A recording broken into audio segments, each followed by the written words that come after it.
I'm Ed Nersessian. I'm co-director of the center. My co-director, Francis Levy, is currently enjoying himself in Italy. Tonight's program is the first of a series that was developed by Mike Braziller. We were going to start back in the fall, but there were some hitches, so we are starting now. And you will be notified of the future programs, which should be coming relatively close to each other soon.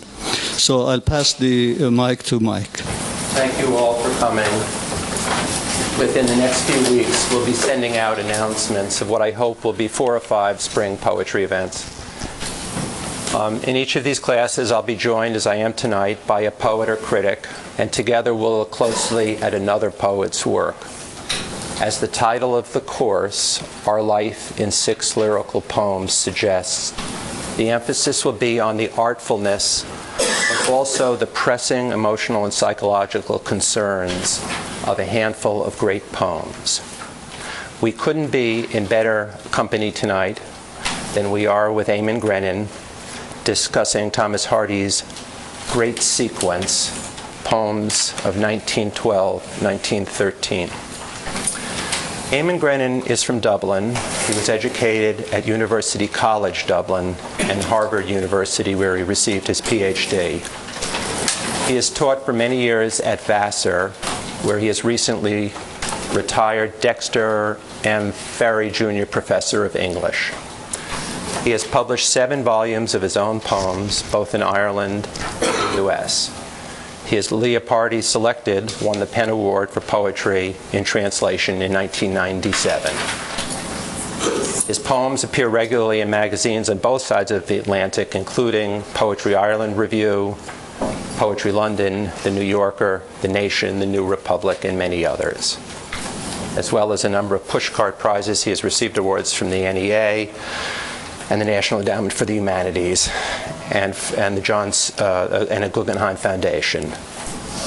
Still Life with Waterfall received the Lenore Marshall Poetry Prize in 2003. His most recent collection of poems is The Quick of It. I think it's over there. I'm sure he'll sign for you later. He recently published his translation with his partner, Rachel Kitzinger, of Oedipus at Colonus. He lives in Poughkeepsie and the west of Ireland. And he's going to read the great opening, and we will go through these, or attempt to go through these six of these poems. Thanks, Mike. One thing Mike didn't mention is that I'm utterly ignorant of Hardy, at least was until he asked me to do this. Not quite ignorant, but so each of us is coming at these poems as a neophyte.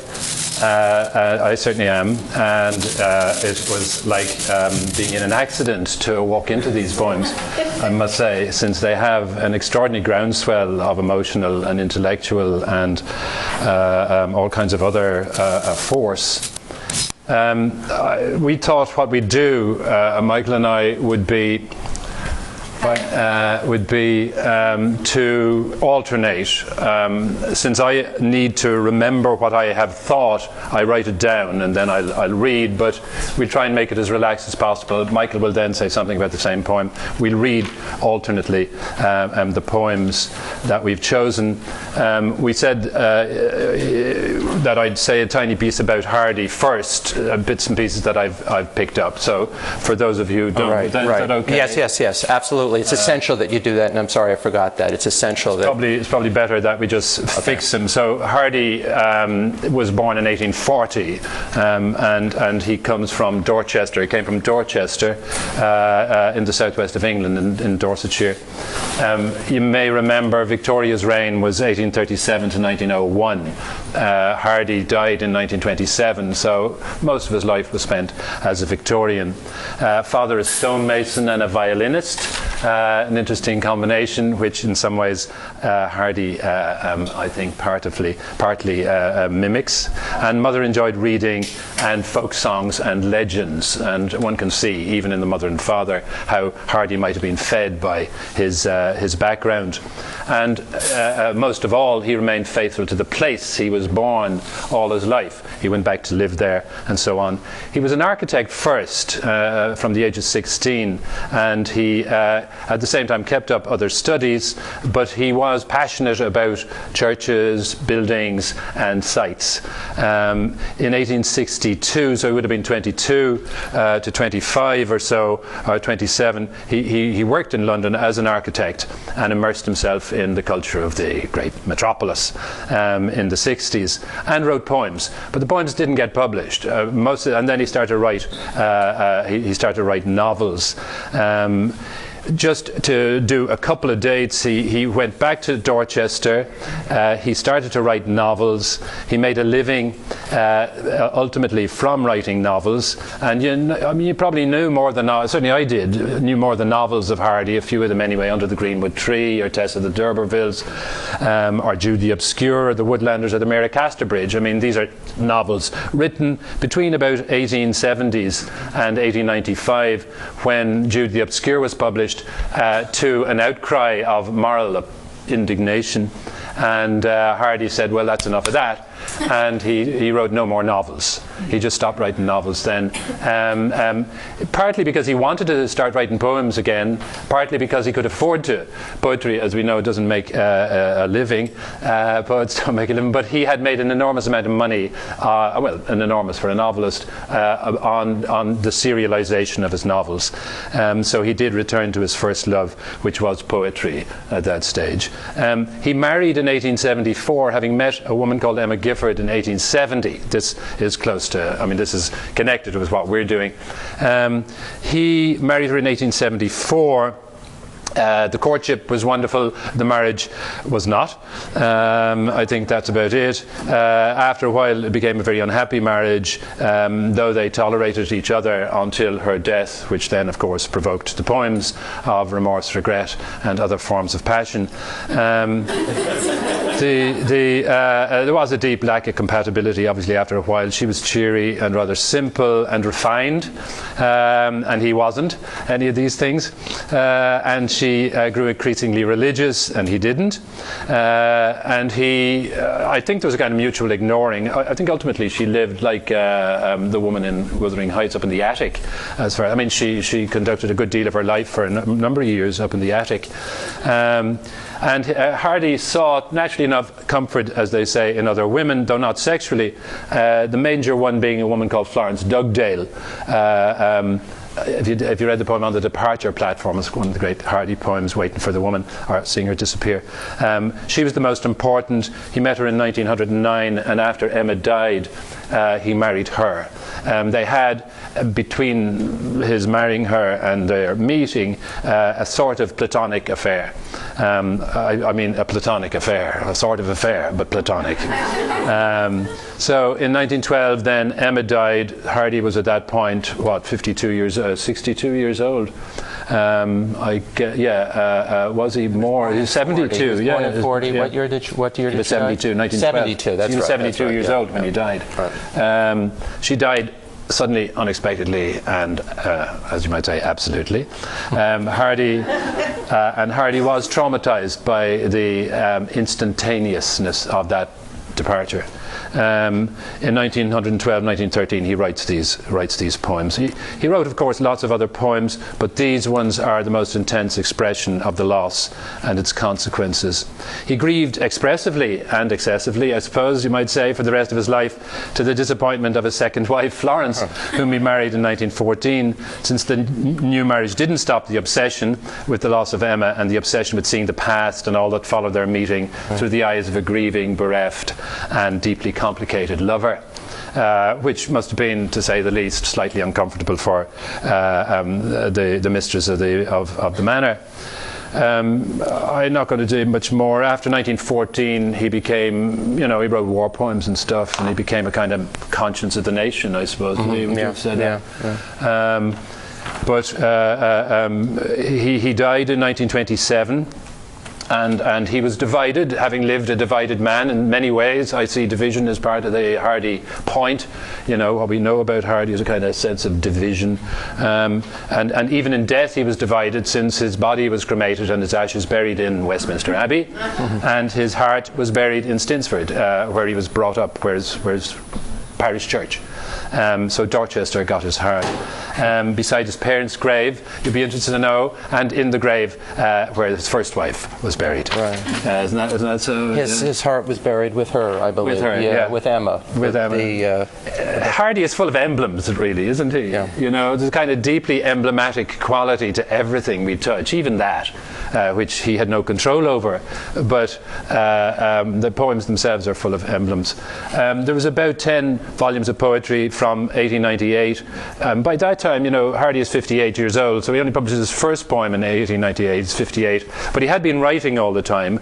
And then out come these various collections called by somebody, he was very prolific, but they're a kind of homogeneous miscellaneity. You know, they're very hard to get a grip on. Did you find that? I mean, did you look at any of the collections? Because they have a heap of stuff in them, and you're not quite sure how they belong. Well, even this is satires of circumstances we're reading, and somewhere in the middle of this is our 12 or 15 poems. Yeah, exactly. And he definitely intended them as a sequence, and they're suggestive of a long lyrical. In a way, there's a great unity, but he really did bury them within this prolific, endless quantity that he churned out. And a book called Satires of Circumstance, needless to say, since it was the title of the book, that's how the critics all decided to look at the book. You know, he wasn't like a contemporary poet, or even Yeats, let's say. He kind of wrote, then he gathered them into a kind of bin and he published them. Yeah, right. That sounds to me like what he did a lot of the time. Very curious. But I was going to say just a tiny piece about Hardy as a poet, and then we get on to the poems. The poems accompany his life as lived, though many aren't personal at all the way our ones are, but take on traditional subjects that were part of his novel world, maybe. Hardy isn't really a modernist. Okay, he's not a modernist, unlike much of the revolutionary work of Eliot and Pound and its own Irish way. Yeats, his poems strike in form and sentiment English traditional notes, and notes that belong to a stream of traditional formal and emotional expression that goes back, I'd say, all the way to Wyatt in the 16th century. Some of Hardy sounds like Wyatt, very interestingly to me, to my ear. Yet it's the mixture of their traditional aspects as well as many changes Hardy rung on these, because he's a great inventor of stanza forms and all. It's the mixture of these and the psychologically persuasive nature of the feeling as an expression in mostly plain, direct language of an authentic self that gives them their interest and stature, their power, the distinct sense they give of being modern in the way Hopkins, Pound, Eliot, Frost and Yeats are modern, seems to me. And this is what keeps them, and especially the poems 1912, 1913, alive for us and compelling for us, I'd say. Would you think that, Michael? I'll try to make the point as we go through these poems that yes, he's a traditionalist, and he is not a modern poet in the sense you're talking, but that the psychological focus of these poems, that there's the questioning of the quality of his relationship with Emma is something very new. No question. And begins, you could argue, that's what puts him with the moderns. With the moderns. I agree. Yeah. I mean, because we haven't heard that, as far as I know, we haven't heard that before, talking about a relationship going downhill, or blaming himself, or all of these psychological things. I agree. Yeah. I think the emotional clarity, well, it's a kind of confused clarity, you might say, of Hardy is actually the most innovative quality that he's working with within fixed molds of absolutely. rather old-fashioned. I saw a drawing of one of a reproduction of an early draft of a poem, and in certain places he had, "I need a word that rhymes with can." Yeah, you know, he really, this is how he approached it. You know, so and then to take that approach and then deal with the marriage is to bring form and substance. Yes. Since they are so antithetical to one another, you might say. Yeah. One being highly shaped and organized, and the other being all over the place and chaotic, is really what poetry is about. Always in certain look at Shakespeare's sonnets, Mother of God. You know, if you read some of the sonnets, they're fantastic in terms of their confusion and emotional thickness. But Hardy has it in a modern voice, and I do think that the poems are an amazing self-portrait of a consciousness inhabited and tormented and driven to powerful expression by a tangled web of mixed feelings. And it's Hardy's capacity to actually find literary expression for such mixed feelings that seem to us to strike the modern note. All the way from Hardy, I mean, I went back to Wyatt, but forward to Larkin. You know, I mean, Larkin is the inheritor of Hardy's, no question. You just have to listen to Hardy's, to Larkin's voice in the poems, and the colloquial ordinariness, and yet the balanced formal qualities of Hardy, of Larkin, and you're in the same boat. You're in the same zone, I suspect. So we do the Let's read the poem. Let's read the going. I was going to say first, let me see. Yeah, just a tiny thing on the poems are elegies. And so in that sense, they belong as a sequence to the major elegies. They are the major elegy of the 19th and 20th century, and they belong to a genre that includes Milton's Lycidas, great poem, if you haven't read it, Shelley's Adonais, about Keats, remember? And Tennyson's In Memoriam, obviously. Oh, yeah. Hardy's contribution tests and twists the convention. It's not at all a conventional way in, but it still belongs to the convention. There's a Yeats poem too. It's a very good book to recommend to you, Peter Sachs, S-A-C-K-S, called The English Elegy, which does all the sequences of English elegies all the way back and all the way forward through Yeats and even beyond, probably. Okay, so will we just... Yeah, I'll read the going. I was going to give epigraphs. If I was going to call the talk anything, what we're doing, it would be called Going Gone. That would seem to me the right title, don't you think? Right. Anyway, there is other little epigraphs I would use would be: the confessional and revelatory impulses were entirely foreign to him, said Michael Milgate, his best biographer, although there's a new biography by Claire Tomalin, which I'd love to see. And then another from a poem: everything glowed with a gleam, yet we were looking away. That's a good one. How about Old Love's Domain? Old Love's Domain. That's right. That's right. From one of the late from Castle Botterill. That's right. And here's something to strike you as an epigraph to the whole section. Yeah. His last words to her, as he rushed upstairs, having told the maid that her skirt was crooked, and then he said, "Well, I better go up and check on M." And then his last words to her were, "M, do you know me?" And those are the recorded last words of Hardy to the wife. Then he writes 20 poems talking to her, right? In a very different way. Did you want to say something about there's a my little translation, a Latin thing up there, which somebody referred to as a title for the sequence. You know, this is all very ambiguous. He has dates on some of these. He has places. He doesn't date some.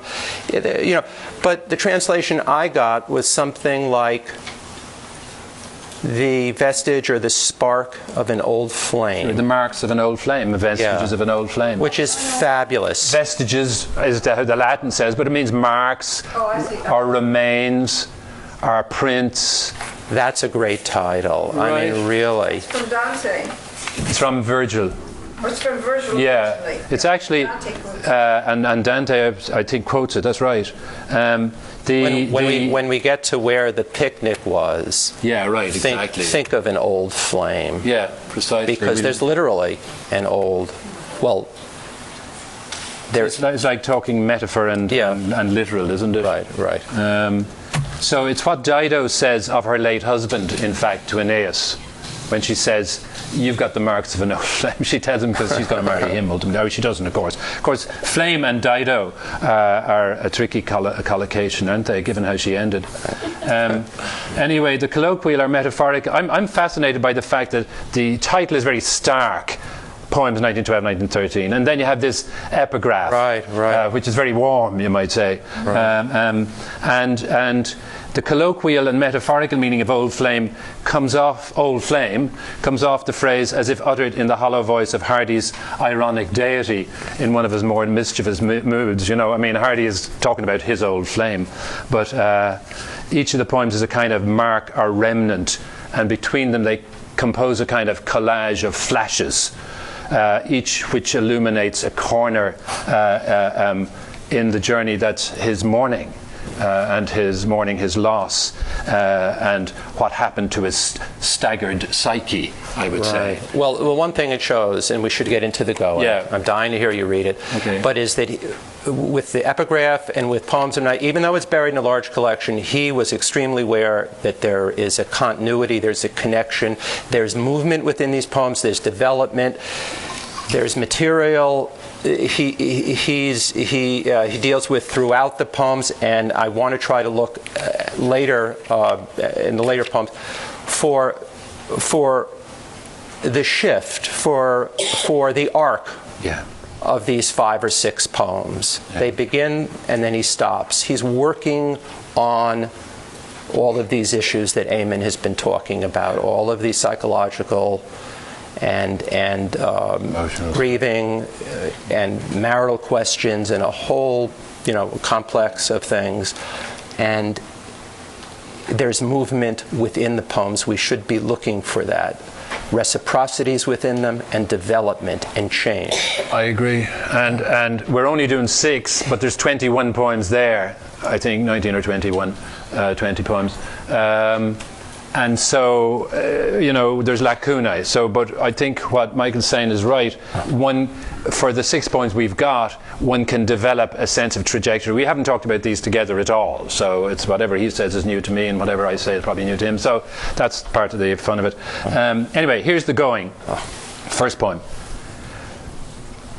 Why did you give no hint that night, that quickly, after the morrow's dawn, and calmly, as if indifferent quite, you would close your term here, up and be gone, where I could not follow with wings of swallow to gain one glimpse of you, ever anon?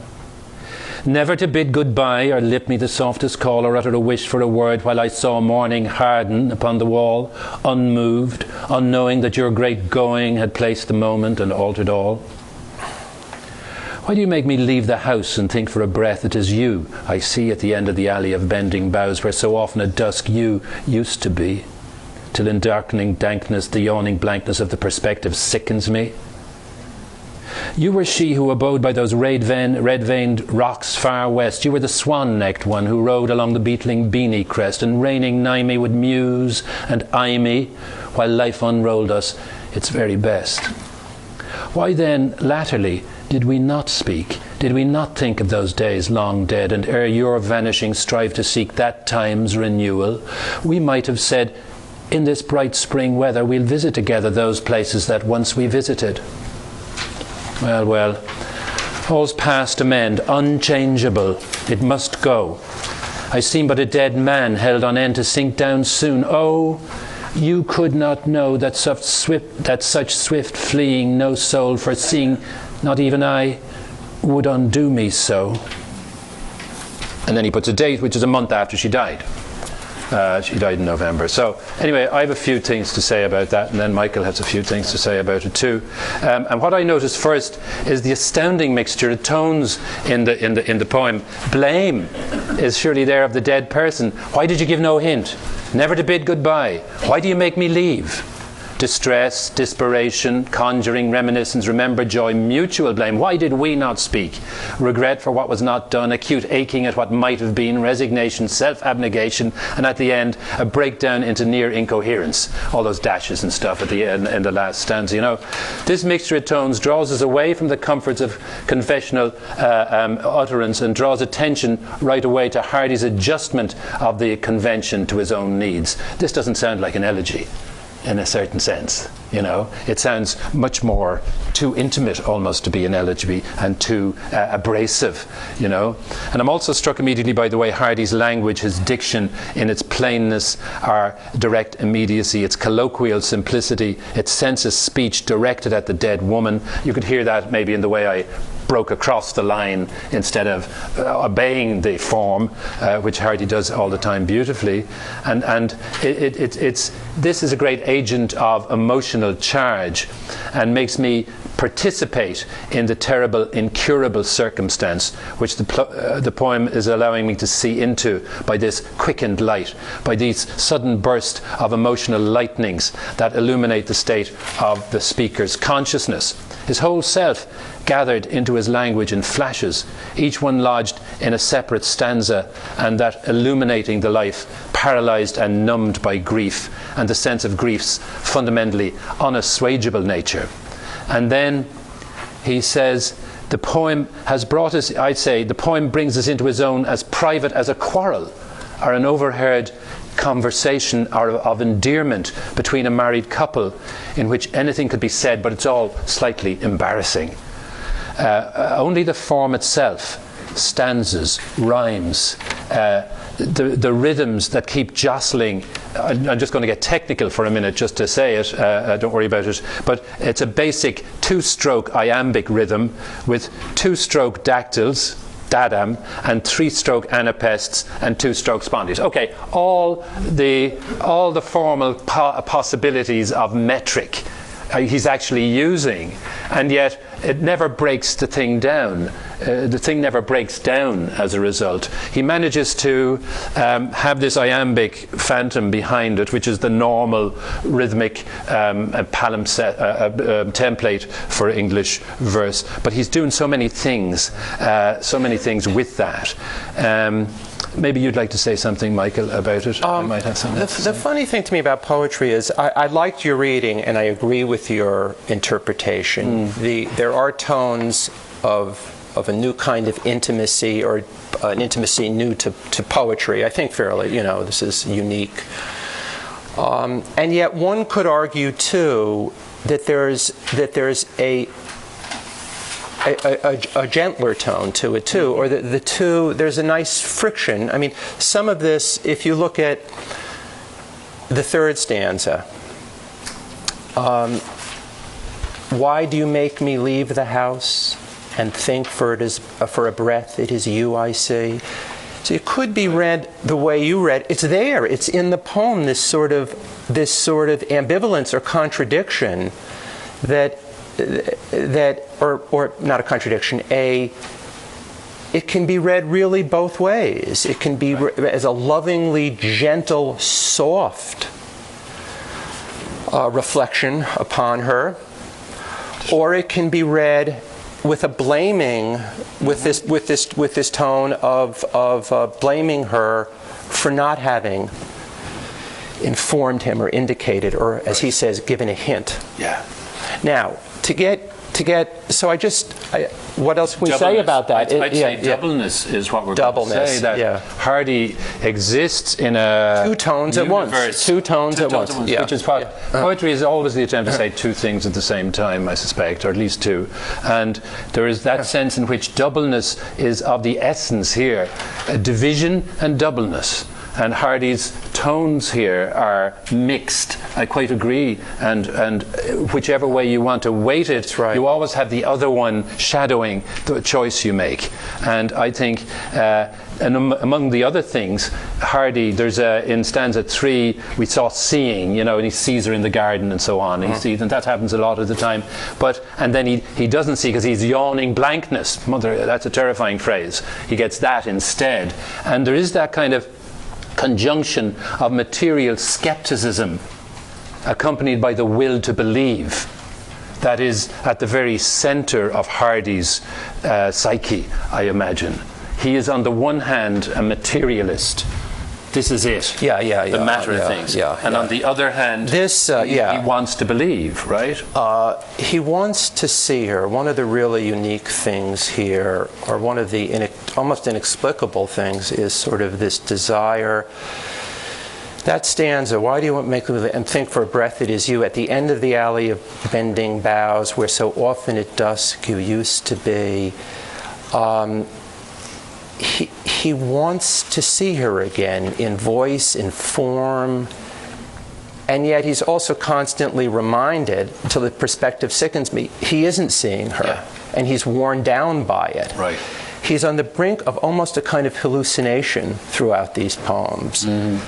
I don't even know psychologically how to interpret or explain that, except that it's very authentic and very convincing as his art. Does it, there is this issue of what mourning and melancholy, the Freud thing. I mean, I read that, a bit of it anyway. And I'm sure these poems could, you all know that, I mean, most of you know that much better than maybe I certainly do. But I think that's part of it too, that the poems are process. And what you see, what you feel in this through, by the time he gets to the last stanza, yeah, you're right. All's past amend. I mean, extraordinary colloquial resignation in that phrase. It's just everything's it's all over. There's a kind of doubleness there in the shrug of acceptance and the quality in the earlier stanza of wish fulfillment. Yes, it's on the brink of a kind of. Let me talk for 1 sec about 4 and 5. Good. Very briefly, you were the one who abode by those red veined rocks far west. Now, this will occur in all these poems. You talked initially about his attachment to place. Right. This is maybe the old-fashioned Hardy, or maybe the modern Hardy, I don't know, but it is so central to understanding him. His love of his region, his attachment to custom, to tradition, maybe to a fault, one could say, although I don't think so, but it's certainly valid, a kind of conservative or traditional personality that could perhaps be aggravating to Emma. But all of these descriptions, the far west and beetling Beanie Crest, and places that she came, this is the earth, these are the towns, these are the valleys, this and one's connection to the earth is very, very profound and very basic, and no question. And I would say that he is attempting to place emotional and psychological intangibles within a highly concretized, use that word, landscape. Something incredibly real within which to put all this turmoil. Something incredibly concrete in which to fasten all this stuff that vanishes away, feeling and so on. That's right. And then there's this constant contrast of the dry, clear place and these very complex hallucinations or visions or voices. That's right. But very, very importantly also in stanza 5, he introduces there, although you're right, in the tone of blame that runs through the early 4 stanzas, which isn't at first apparent, but he speaks directly in stanza 5 of their to it, as you say. And he shares the blame, the we there, you know. And you could even say, I had the thought when reading these poems, reading the 4 stanzas, why didn't he have a hint that she was sick? And I thought, what room is he sleeping in?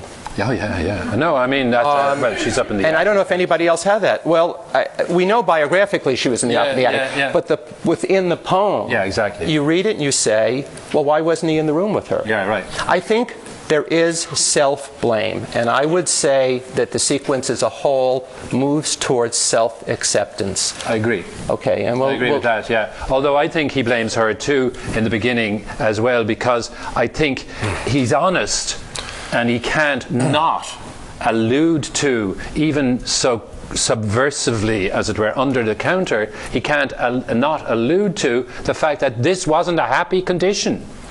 So that's getting on there too. I mean, the woman has just died a month ago but he is too honest. I mean, poetry, unless it's honest as nothing, it has to acknowledge, and it's in its attempt to acknowledge that it gets into the more difficult regions, one presumes.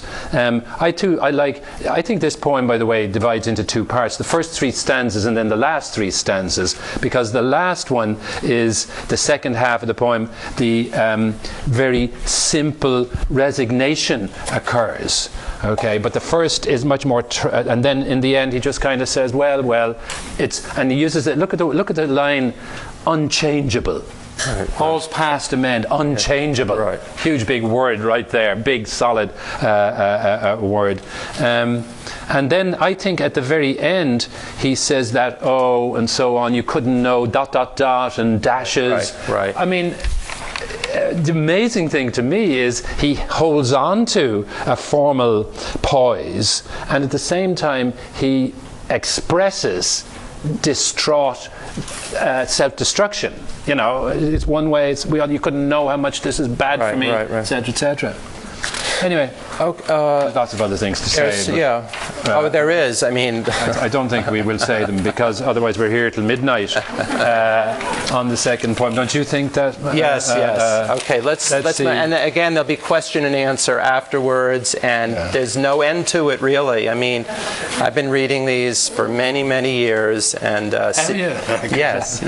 Well, I've had 2 good months, and that was great. It's like Hardy; they were 2 great months. Well. But the rest, you can see doubleness is all over these poems, and another one might be between past and present. You know, you can see a whole set of binary conditions. Well, the real past and present, major doubleness is 2 griefs. That's right. There's the grief of the elegy, the grief of her death, and that's very real. Yeah. And then there's the death of their love. Exactly. It is an elegy for 2 deaths. And that'll come out again and again. The fact that the death being mourned, I just wrote it here, as well as that of the wife, is the marriage, which essentially died. Right. One talks about. So it's an elegy for marriage as well as for. But that's the phenomenal thing about the poems, is that upon the occasion of her actual death, he feels that he has to go back to that courtship and to that moment where they had some happiness, and to question what went so very wrong. I mean, that is a very bold and very innovative and very honest. And that's partly why it's such such an unconventional elegy, because it has to happen in flashes. Like, I suspect, now I don't know, so don't jump on me, but you know, if you're remembering back, you remember in flashes. It's not a regulated sequence. It's not a logical sequence, presumably. Okay, we remember in flashes, and the poem, each of the poem dramatizes each of those flashes of insight, you might say, and in heaping such flashes of insight up, he achieves what we call, hardly to risk it here, the therapeutic end, which is resolution and acceptance of some kind at the end. It's also curious. Emma once said about him, he understands only the woman he invents. So that's not entirely untrue of poets, is it? In general, men and women. Okay, so we're going to read the voice. The voice.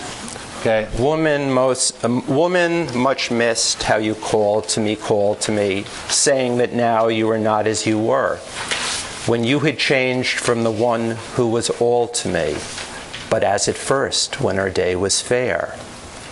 Can it be you that I hear?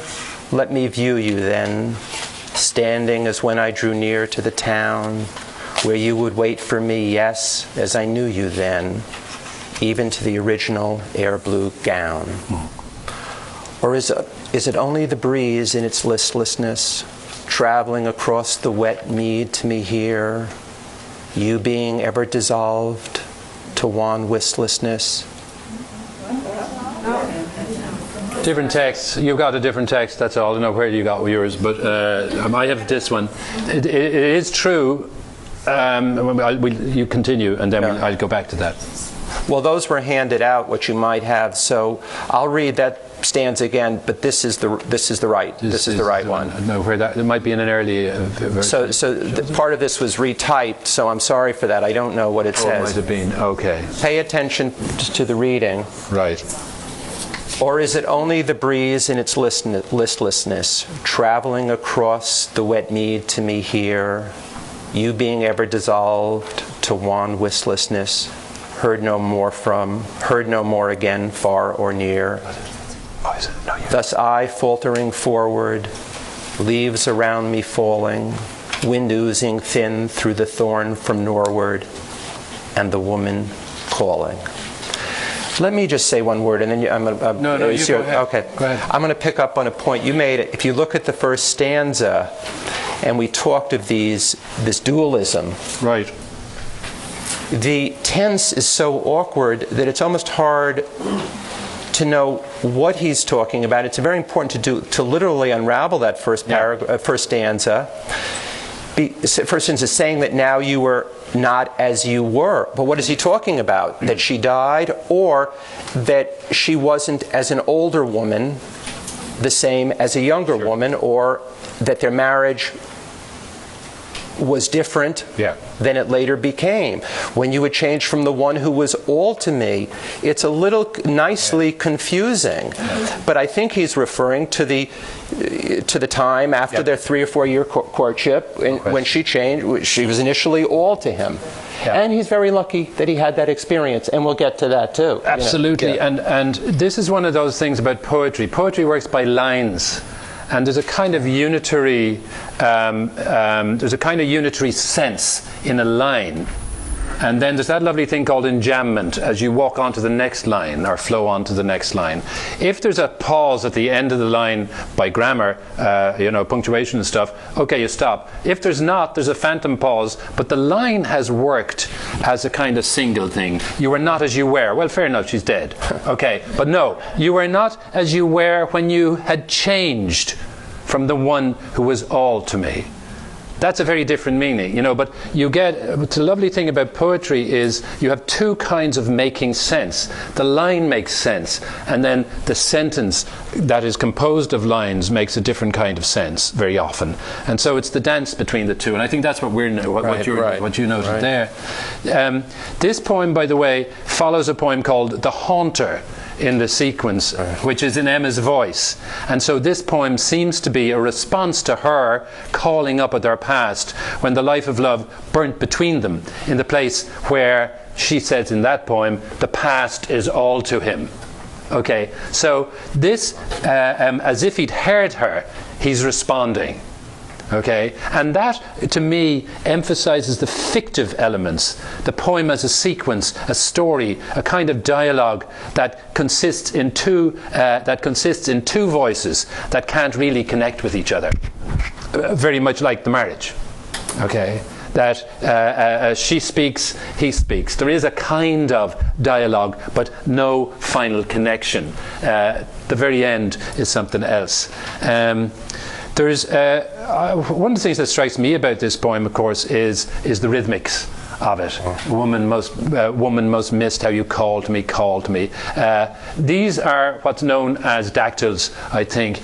Da da da da da da da da. Waltz music. Da da da da da da da da da da da. That's the manner of the poem, and it's very lulling. And the curious thing is, in this lulling waltz motion, which is a kind of dance motion, Hardy loved to dance. And he could play the fiddle. He loved tunes. He loved old tunes, he loved hymns, and he loved dance music. And I hear a lot of these poems in the form of dance music. I think that's one of the things that might explain them. There are other ways to think about it too. And I would take that further. I think definitely. I'm amazed at the musical quality. Yeah. They're awkward, they're cumbersome, they have all kinds of, forced things about them, but ultimately they are incredibly musical. And from what I know of him, it again has to do with this notion of his strong connection to community, to tradition, absolutely, to culture. He was a skeptic. He didn't believe in God, but he attended church. Yeah. his interest in all classes of society and working people and in the folk culture is enormous. And I just want to emphasize, I just have the greatest regard for that, and I think it's essential. To his universal and fundamental themes of our experience here on the face of the earth. Oh, yeah, I agree. And all this depth in such simplicity. But Hardy loved music, and I think he turned to poetry, or he recommitted himself to poetry again and again for its music, because he thought he could exploit his own love of music better than fiddling could, because he fiddled too. But that's certainly to him. Now, but did you notice one of the most extraordinary formal things in the whole sequence is, to me, the movement towards that last stanza. Isn't that amazing? Like, if you go the first stanza, "That woman must missed how you called to me, saying that now you are not as you were when you had changed from the one who was all to me, but at the first when our day was fair." And you hear a triple rhyme, by the way, there, just for your interest. Call to me, all to me. You know, that's a triple rhyme, 3 words rhyming. But then the last one, "Thus I, faltering forward, leaves around me falling, wind oozing thin through the thorn from norward, and the woman calling." Now that strikes me as like you have a singer who's in full voice and then suddenly talks. He just says, "Thus I." So that's the way I was singing. Right. And so another counterpoint in the whole sequence, to me, is the counterpoint between music and speech, which are 2 of the essential components of poetry, music and speech. Okay, the use of what we know of the spoken language, clearly, and then the use of what we know of language existing musically. And both of these happen in this poem thematically, you might say. Right. Well, is it fair to say that the more melodic things have to do with his search for her, his hope that he will find that flame? Yeah. And that he will then alter tone into what you call the more conversational, as he realizes that he cannot do that.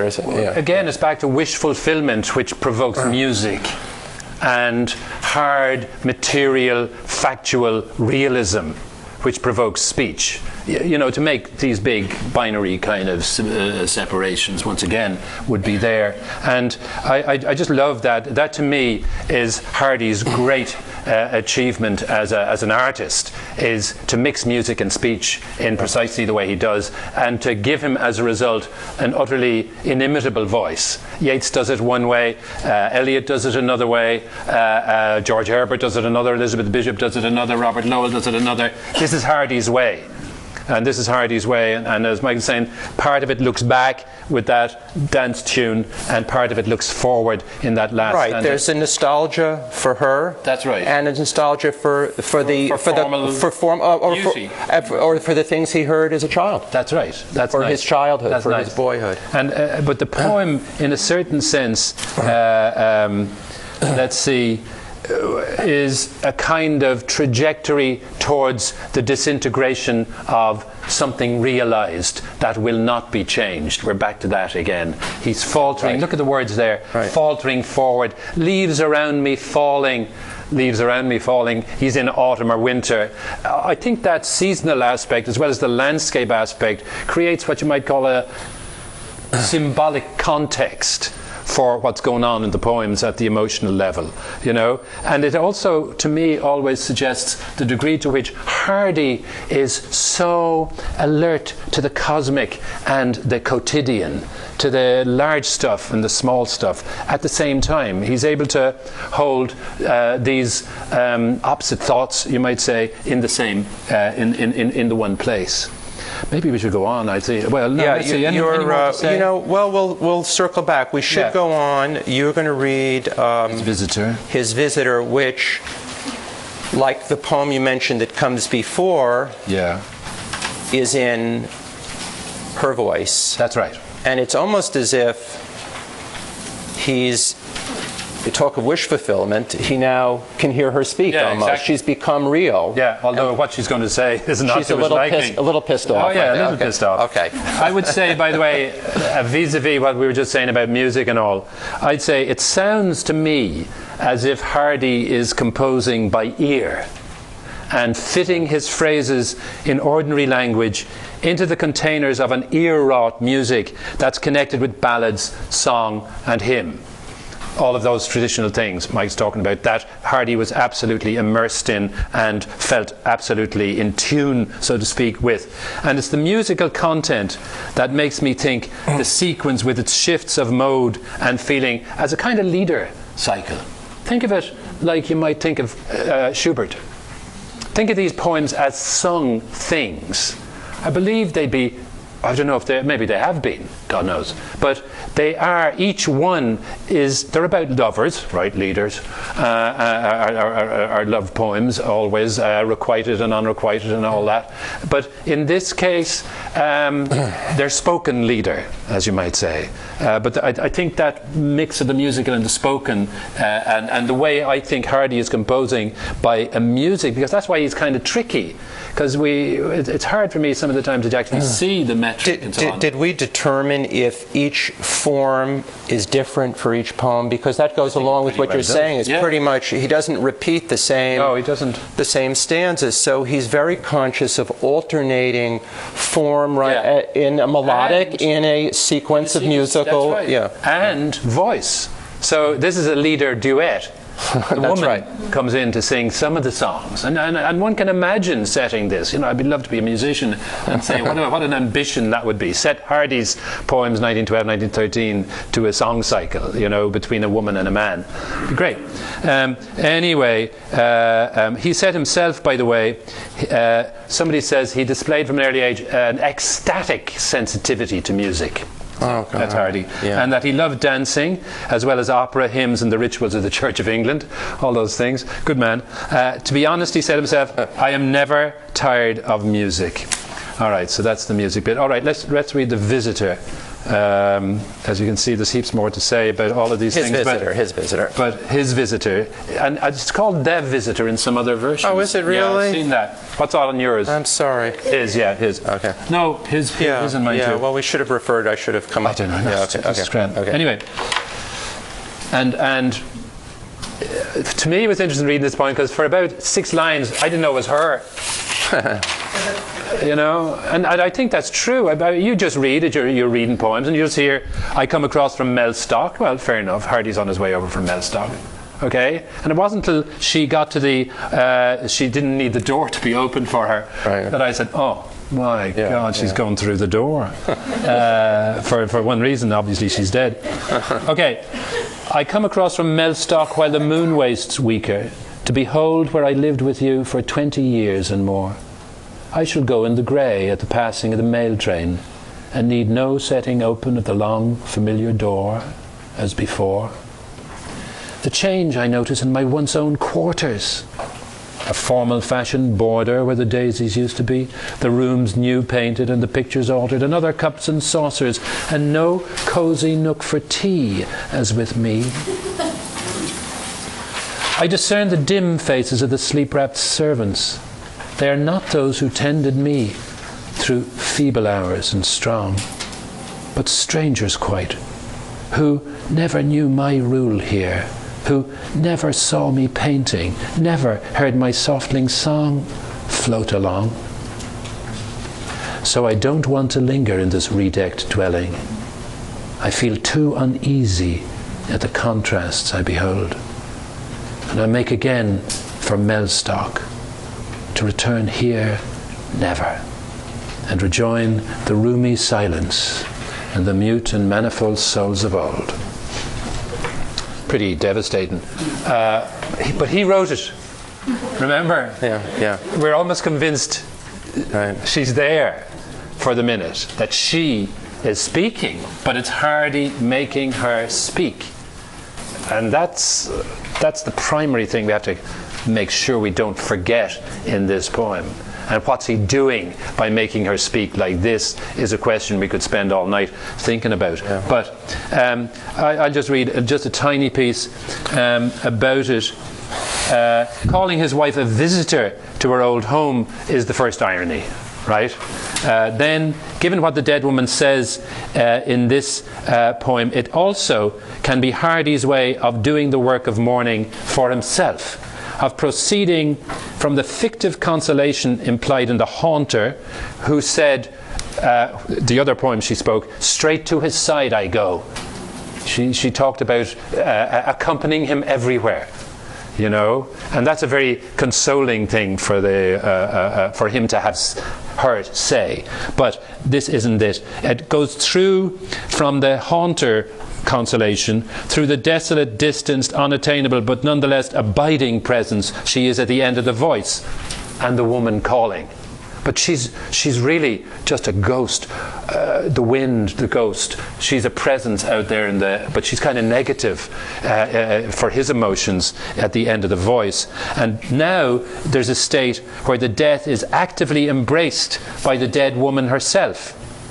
And here I try some psychological stuff, thereby displacing Hardy's own attempt to accept the absoluteness of her absence. She accepts it, is the point, and he kind of sees her, he has her accept it as a prologue, I suspect, way down the line to his accepting it.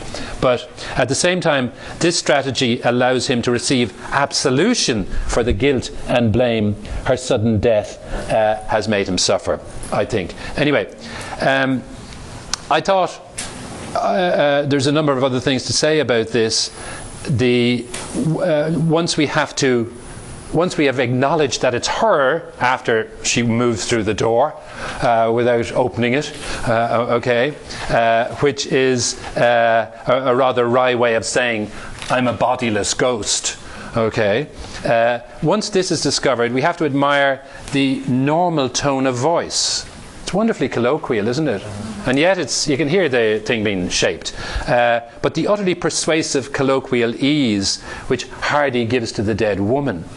And I'd say this is another example of the novelist influencing the poet. Right. Because a novelist is perpetually creating other people. You know, that's what she does, that's what he does.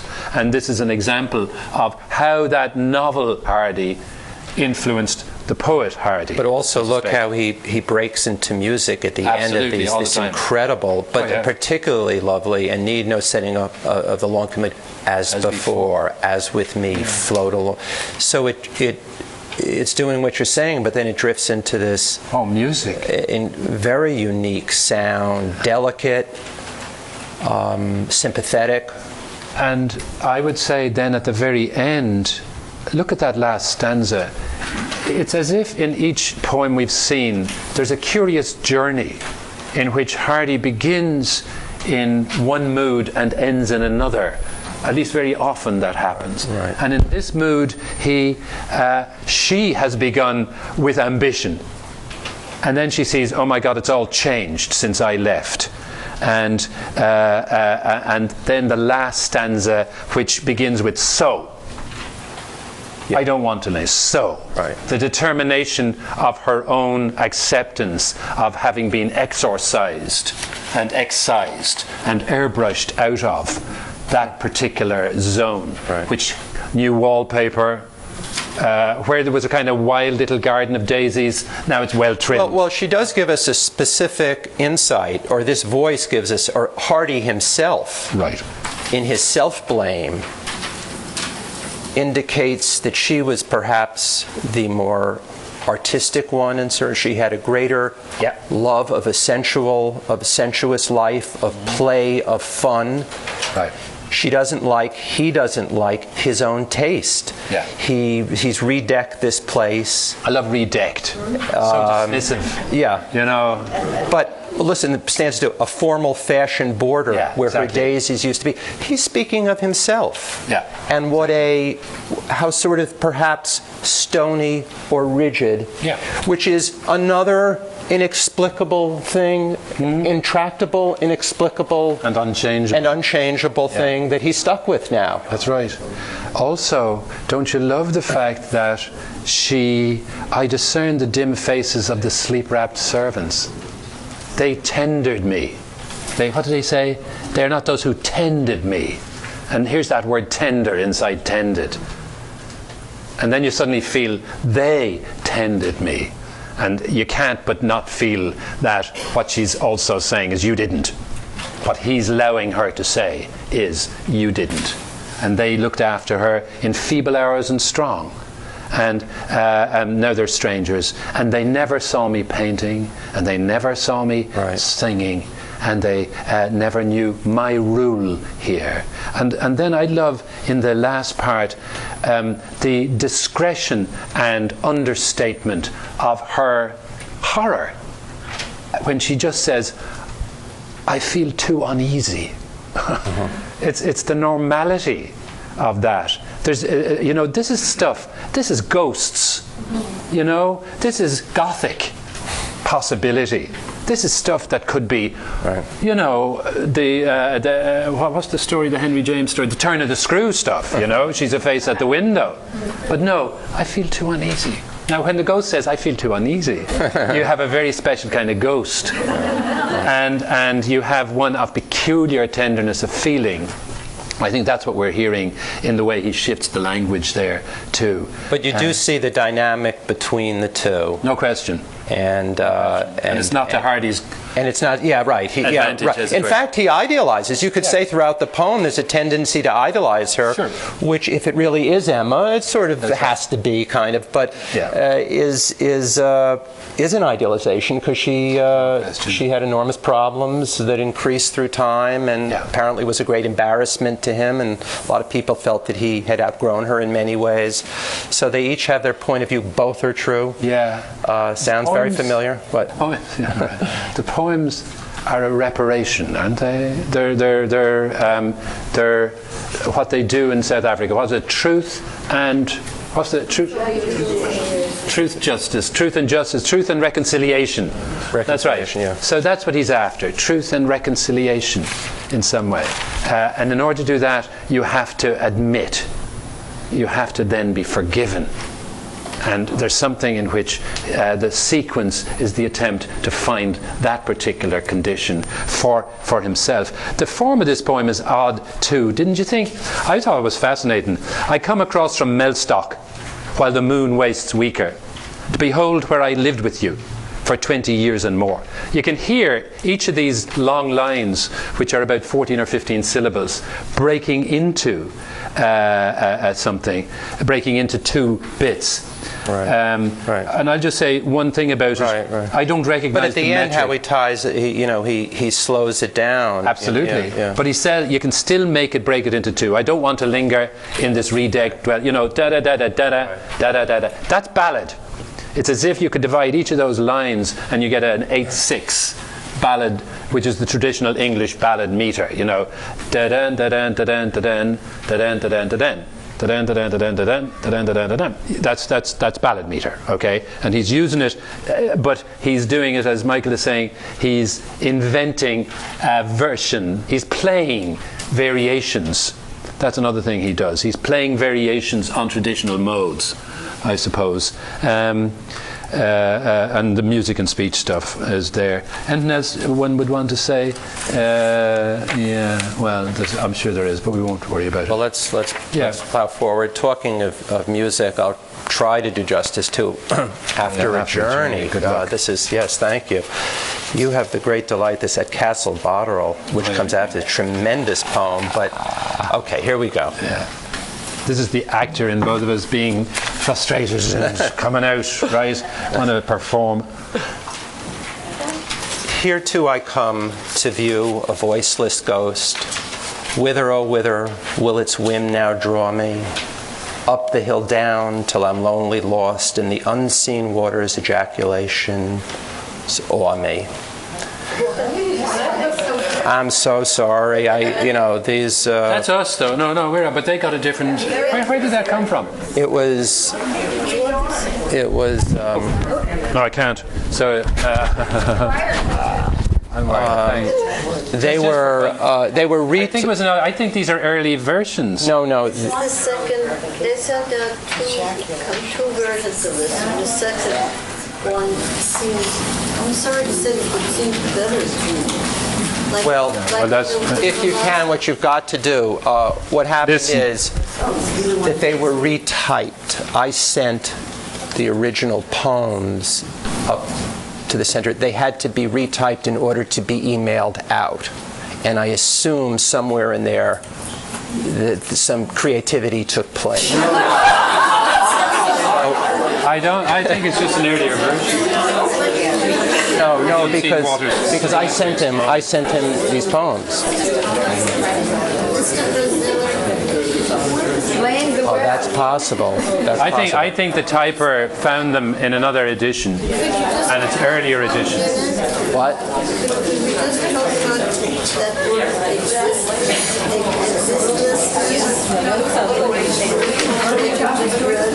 Wait, when Juan listlessness? Yes, you being ever dissolved to Juan wistlessness. Well, this one says you being ever consigned to exist. No, I don't know. I really can't. Existlessness. You have the versions that I did. So much better.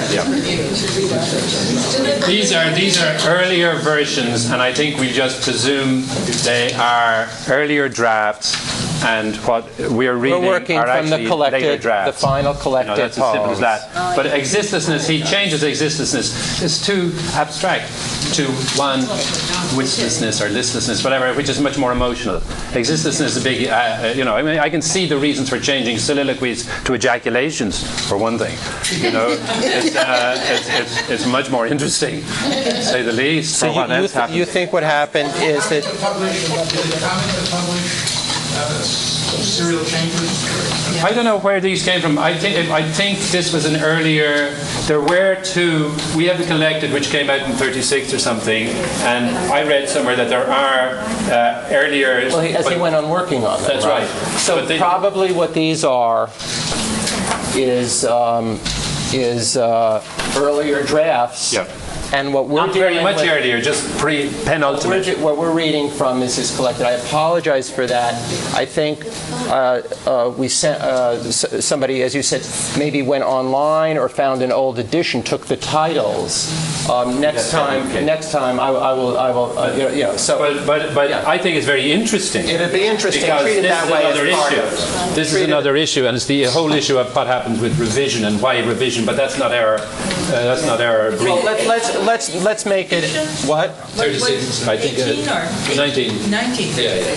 I mean, so it was much later after he died. So it's the It's definitive. not his collection. It's Well, it is, but it's the final. It's his final collection. his own. Change the television.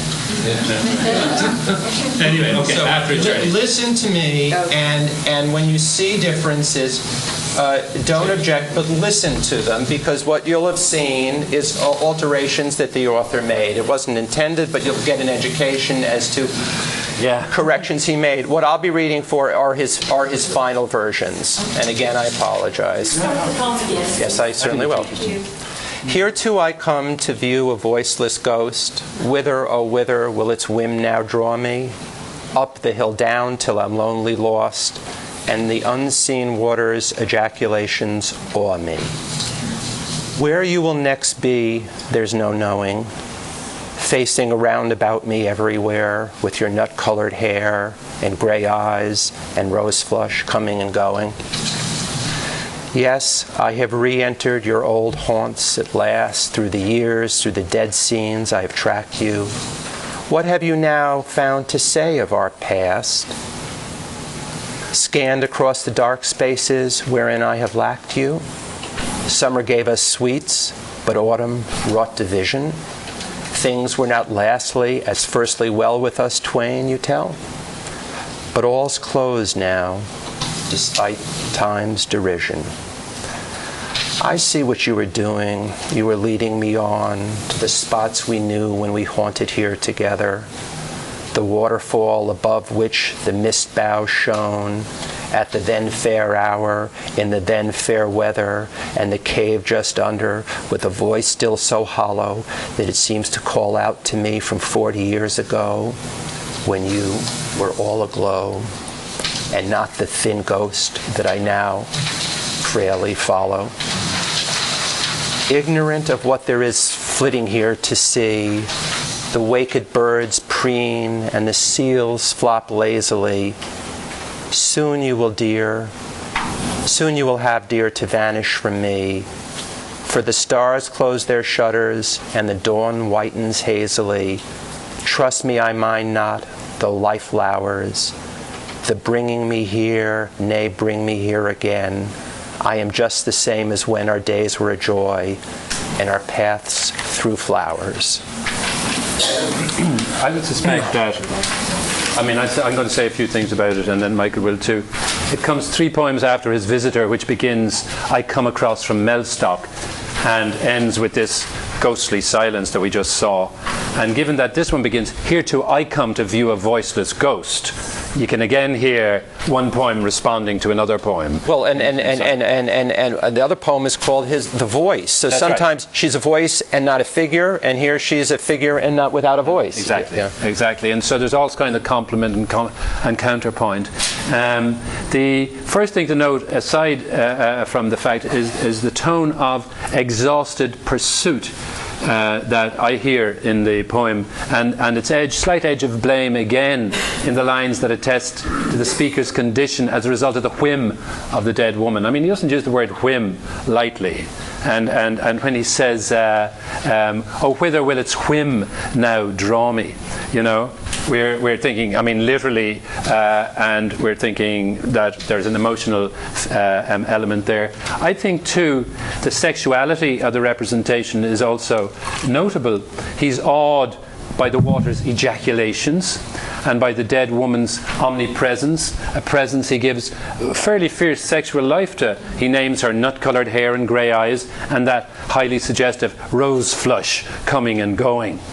And then the second stanza holds on to sexual implication from that yes and his re-entering her olden haunts. I mean, sorry for doing that stuff, but I don't think you can ignore the way Hardy is using landscape, as is a traditional way to use landscape, as a stand-in for sexual feeling or as a stand-in for sexual shapes, almost, in its own way.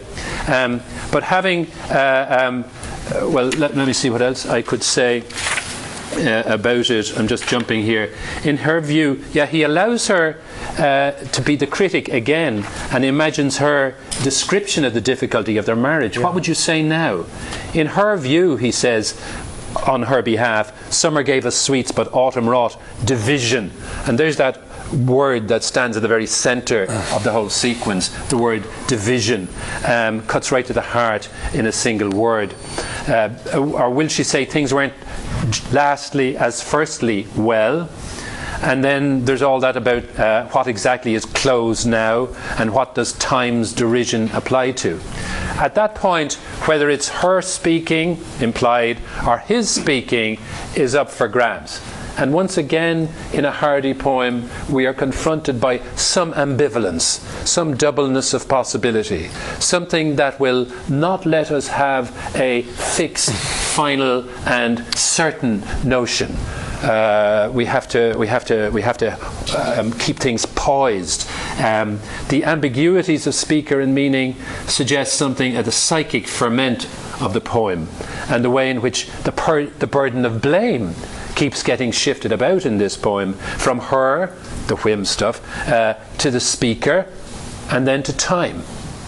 And that's interesting, the kind of mobility of blame, of who's responsible for this awful situation that occurred. Not just her death, but what he's perpetually obliged to have a look at, namely the past they had. And then the third stanza, the tone is again, I see what you're doing, you're leading me on. I mean, you can't tell me that's not itself a kind of... Because we have to remember, though we don't know it in too great a detail, what happened between them when they met was charged, was sexually very charged. That from any accounts we've heard, it does seem to me that he was absolutely smitten sexually by her image, and by and that she was, in her own way, provocative. Well, that's what we let's can go gather. back to this epigraph of the early flame. That's right. It was The old sexual as well as emotional. It was passion. That's right. It was sexual passion. And that, you could argue, is as much as anything is what he's searching for, what this sensibility searches for throughout the whole sequence.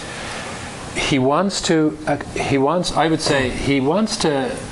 explore and interrogate how something that began thus could end up thus, and where and what he's looking for, I think you're right, is a renewed sense that the sexual is still part of his understanding of her. But could it be tied into, and I asked you this question, I've read these so many times, but I don't know, could it be tied into this wish fulfillment, this search for her, this notion of resurrecting or hearing her voice or seeing her phantom form that happens in practically all of these poems?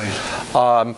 Within that, then we see the flame very often, and then we. That's very good. Yeah, I think absolutely. In this case, the poem that begins with sexual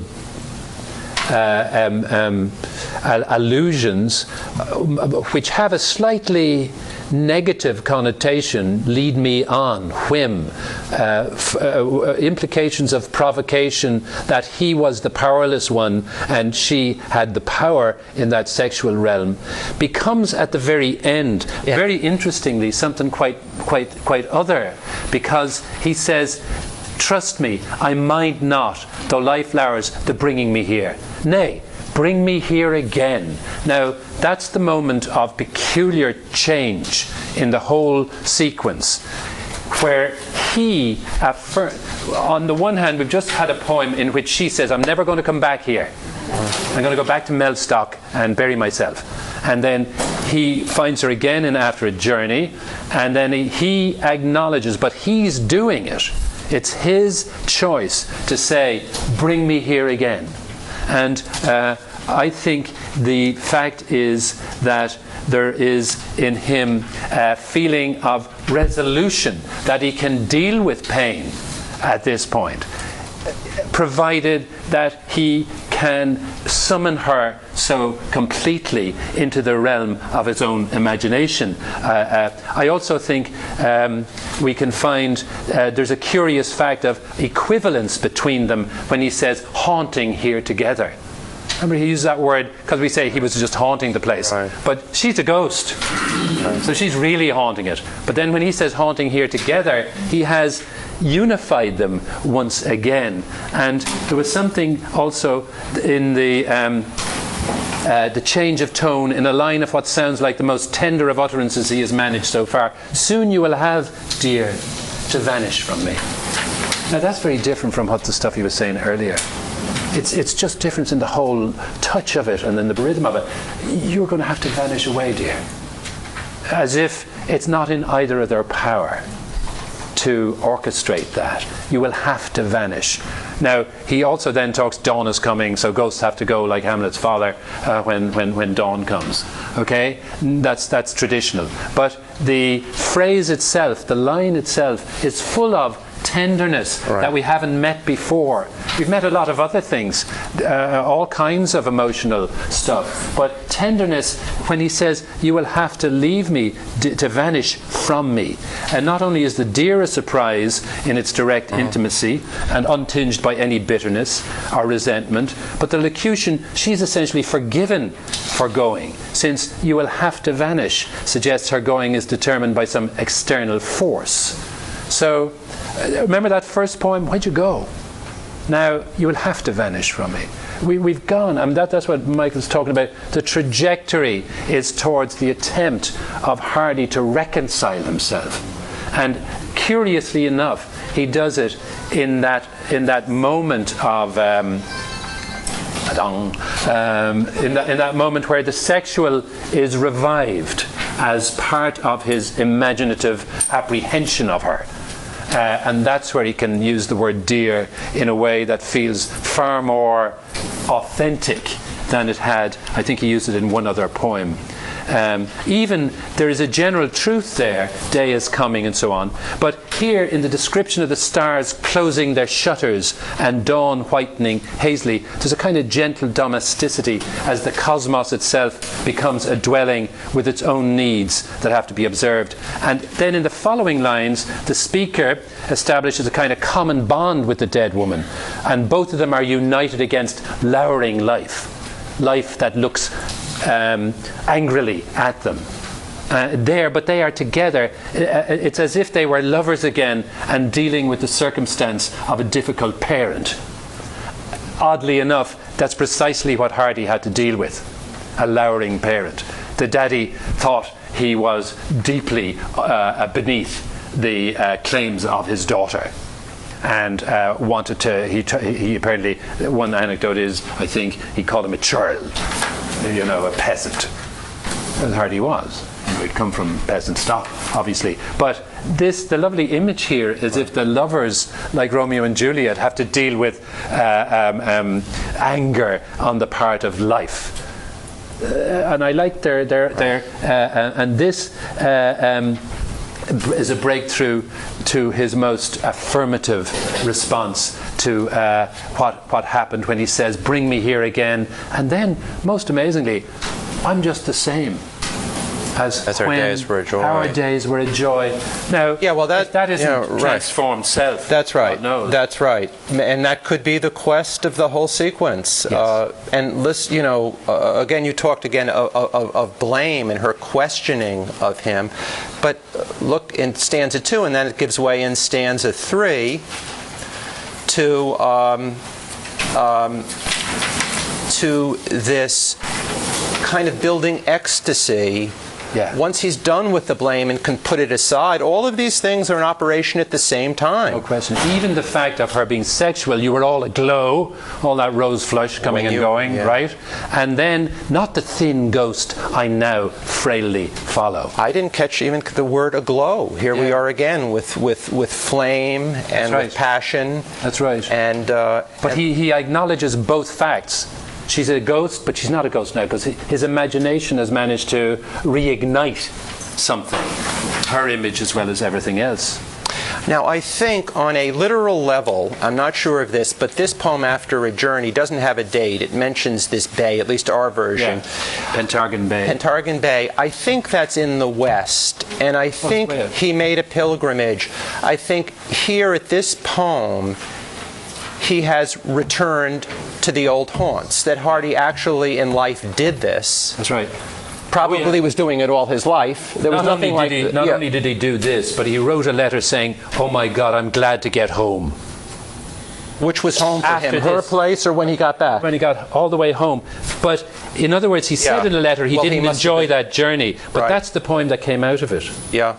So Hardy is very weird in a certain sense. Well, right? I mean, he's very contradictory in some sense, right? In the way we're talking about him. Well, let's hold that there when you read it, Castle Botterill, because as I understand it, as I read it, this is the poem in which he's leaving her hometown. And remember again the importance Hardy places upon place. She comes from Mellstock, she comes from the West, she follows the mail train. Character. It's also normal, and yet all this weird, wonderful, big stuff is happening in these normal contexts. Yeah. I would say before we read that poem that After a Journey, which we've just read, with all of its complicated energies, is followed by two poems before at Castle Botterill. One is A Death Day Recalled, which offers a little lyrical meditation on the fact that the pastoral landscape, that's another way we didn't do much, but an elegy is often pastoral, and Emma in some of this stuff becomes part of the landscape. She's a flower. She's part of the river. A bit like what do you call her, Lucy, in the Wordsworth poems. You know the Wordsworth yes. Lucy poems? Oh. I suspect they're here too, particularly in some of the poems that we didn't talk about. And Wordsworth, of course, has Spots of Time, and Lucy becomes rolled around in Earth's diurnal course with rocks and trees and ferns and trees, whatever it was. And there's some of that in Emma in A Death Day Recalled, and then time is, and then there is Beanie Cliff, which contains the dates March 1870 March 1913. Yeah, well, there you have it. The whole trajectory of the marriage. There you have it. Early and late. Early and late. Yeah. The whole arc of the marriage. Right. And it leads, Beanie Cliff does, to a wish go there again with Emma, but the wish is aborted in that poem by the recognition of her death, her being, quote, elsewhere. And no one cares for Beanie and will laugh there nevermore. He is as fond of evermore and nevermore as Edgar Allan Poe is. Those are two of the notes being struck throughout the sequence, isn't it true? Anyway, those are the two poems before this one, and then we get Castle Boterel, and I'll read it here. Okay, and again, it's a quatrain with a short line, and he's played with that before. As I drive to the junction of lane and highway, and the drizzle bedrenches the wagonette, I look behind at the fading byway and see on its slope now, glistening wet, distinctly yet, myself and a girlish form benighted in dry March weather. We climbed the road beside a chaise. We had just alighted to ease the sturdy pony's load when he sighed and slowed. What we did as we climbed and what we talked of matters not much, nor to what it led, something that life will not be balked of without rude reason till hope is dead and feeling fled. It filled but a minute. But was there ever a time of such quality since or before in that hill's story? To one mind, never, though it's been climbed foot swift, foot sore, by thousands more. Primeval rocks form the road's steep border, and much have they faced there, first and last, of the transitory in earth's long order. But what they record in colour and cast is that we too passed. And to me, though time's unflinching rigour in mindless rote has ruled from sight the substance now, one phantom figure remains on the slope, as when that night saw us alight. I look and see it there, shrinking, shrinking. I look back at it amid the rain for the very last time. For my sand is sinking, and I shall traverse old love's domain never again. Amazing what is called dying fall, right, of that poem. Again, the enchantment and then the disappointed, but the acceptance of the disappointment in an even more expansive and amplified way in this poem than it has been in any up to now, I think. There are lots of things to be said about this, but I'm not going to say too many of them. I think the last stanza 6, 1, 2, 3, 4, 5, 6, is, I mean, part of the whole poem is the degree to which the grand, the cosmic, and the local are, which we have heard implied in other poems, is here actually made overtly the subject, with the thing that matters was what these two lovers said to one another and what it led to. What did it lead to? A kiss? Marriage? Who knows? He doesn't tell us. It's Hardy's mixture of the confessional and the discreet. That's very nice. The confessional and the hold back, as it were. He has both of those things too. That's another doubleness in Hardy. But here we have these rocks, primeval, and then we have the two lovers walking up the hill behind a tired horse. I love the detail of the tired horse. Both Emma and Hardy were, unfashionably for their time, deeply committed to the protection against cruelty to animals design. They were passionate in their commitment to that, and it was one of the things that bound them. And a heap of cats, a dog that bit everybody except them, called Wessex. But I love that moment of the horse, because again it authenticates these emotional references through the absolute normality of the picture that he describes. And you can move from the old tired horse to the rocks primeval and the lovers walking by, and Hardy earns our agreement that yes, what was important is the love and what passed between these two people. So not from the very beginning of the sequence has there been such a grand affirmation of what is important in face of the indifference, the hard indifference of the world, is human love that remains as a kind of a lighted memory. Do you see that word, a light? And you can hear the whole thing is a kind of epiphany of understanding that passed between this pair and that he now can recapture. And then last stanza, dying fall, as with Hardy all the time, the realist in him resists enchantment. And that, of course, is presumably, in psychological terms, health. Right? But acknowledge and then proceed beyond, I suppose. I mean, you know better than I do, but beyond the enchantment of the romantic towards the absolute, which is the opposition to it, namely death. There's sex and there's death, love and death. And Hardy brings the two together in the poem in an elegant way and in a quiet way and in a very, I would say, discreet way in the last thing, where he literally says goodbye to her. He'll say it again in the next poem, but here he says goodbye by seeing her shrinking. I look back at it amid the rain.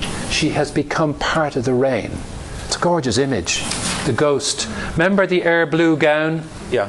All the way back there. This is the counterpoint to the air blue gown. Another image that runs throughout the sequence, you mentioned the pony, the horse. Yes. In the very first poem, it's sort of, maybe call it a symbol of her playfulness. Right. Maybe she was the more forward of the two, of a flirtatiousness in the very first poem. Yeah. Stanza 4, and reigning nigh me. They're riding along by Beanie Crest. Right. You would muse and eye me while life unrolls its very best. So the horse almost is like a symbol of their early passion, their playfulness, the flirtatiousness, the kind of interaction. That's right. That they once had that so quickly vanished and the door closed on it. And he imaginatively recaptures it here, is the point, right? Yes. I also love the way... Well, that's why when you talk of the ending, you can read it that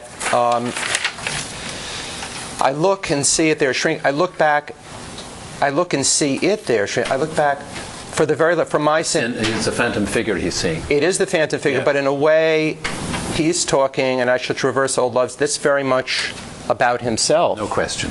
And the realization that this might have been it for him, and yet throughout the poem, there's a counter to that. No question. Well, and the most important counter of all is, he says, the hills and the trees, or the whatever, the rocks. The rocks will record that we took past, but of course they won't. No. But he allows himself to believe it. Yeah. This is a great triumph in life. This is right. the triumph task of life. Yeah, the task that we have.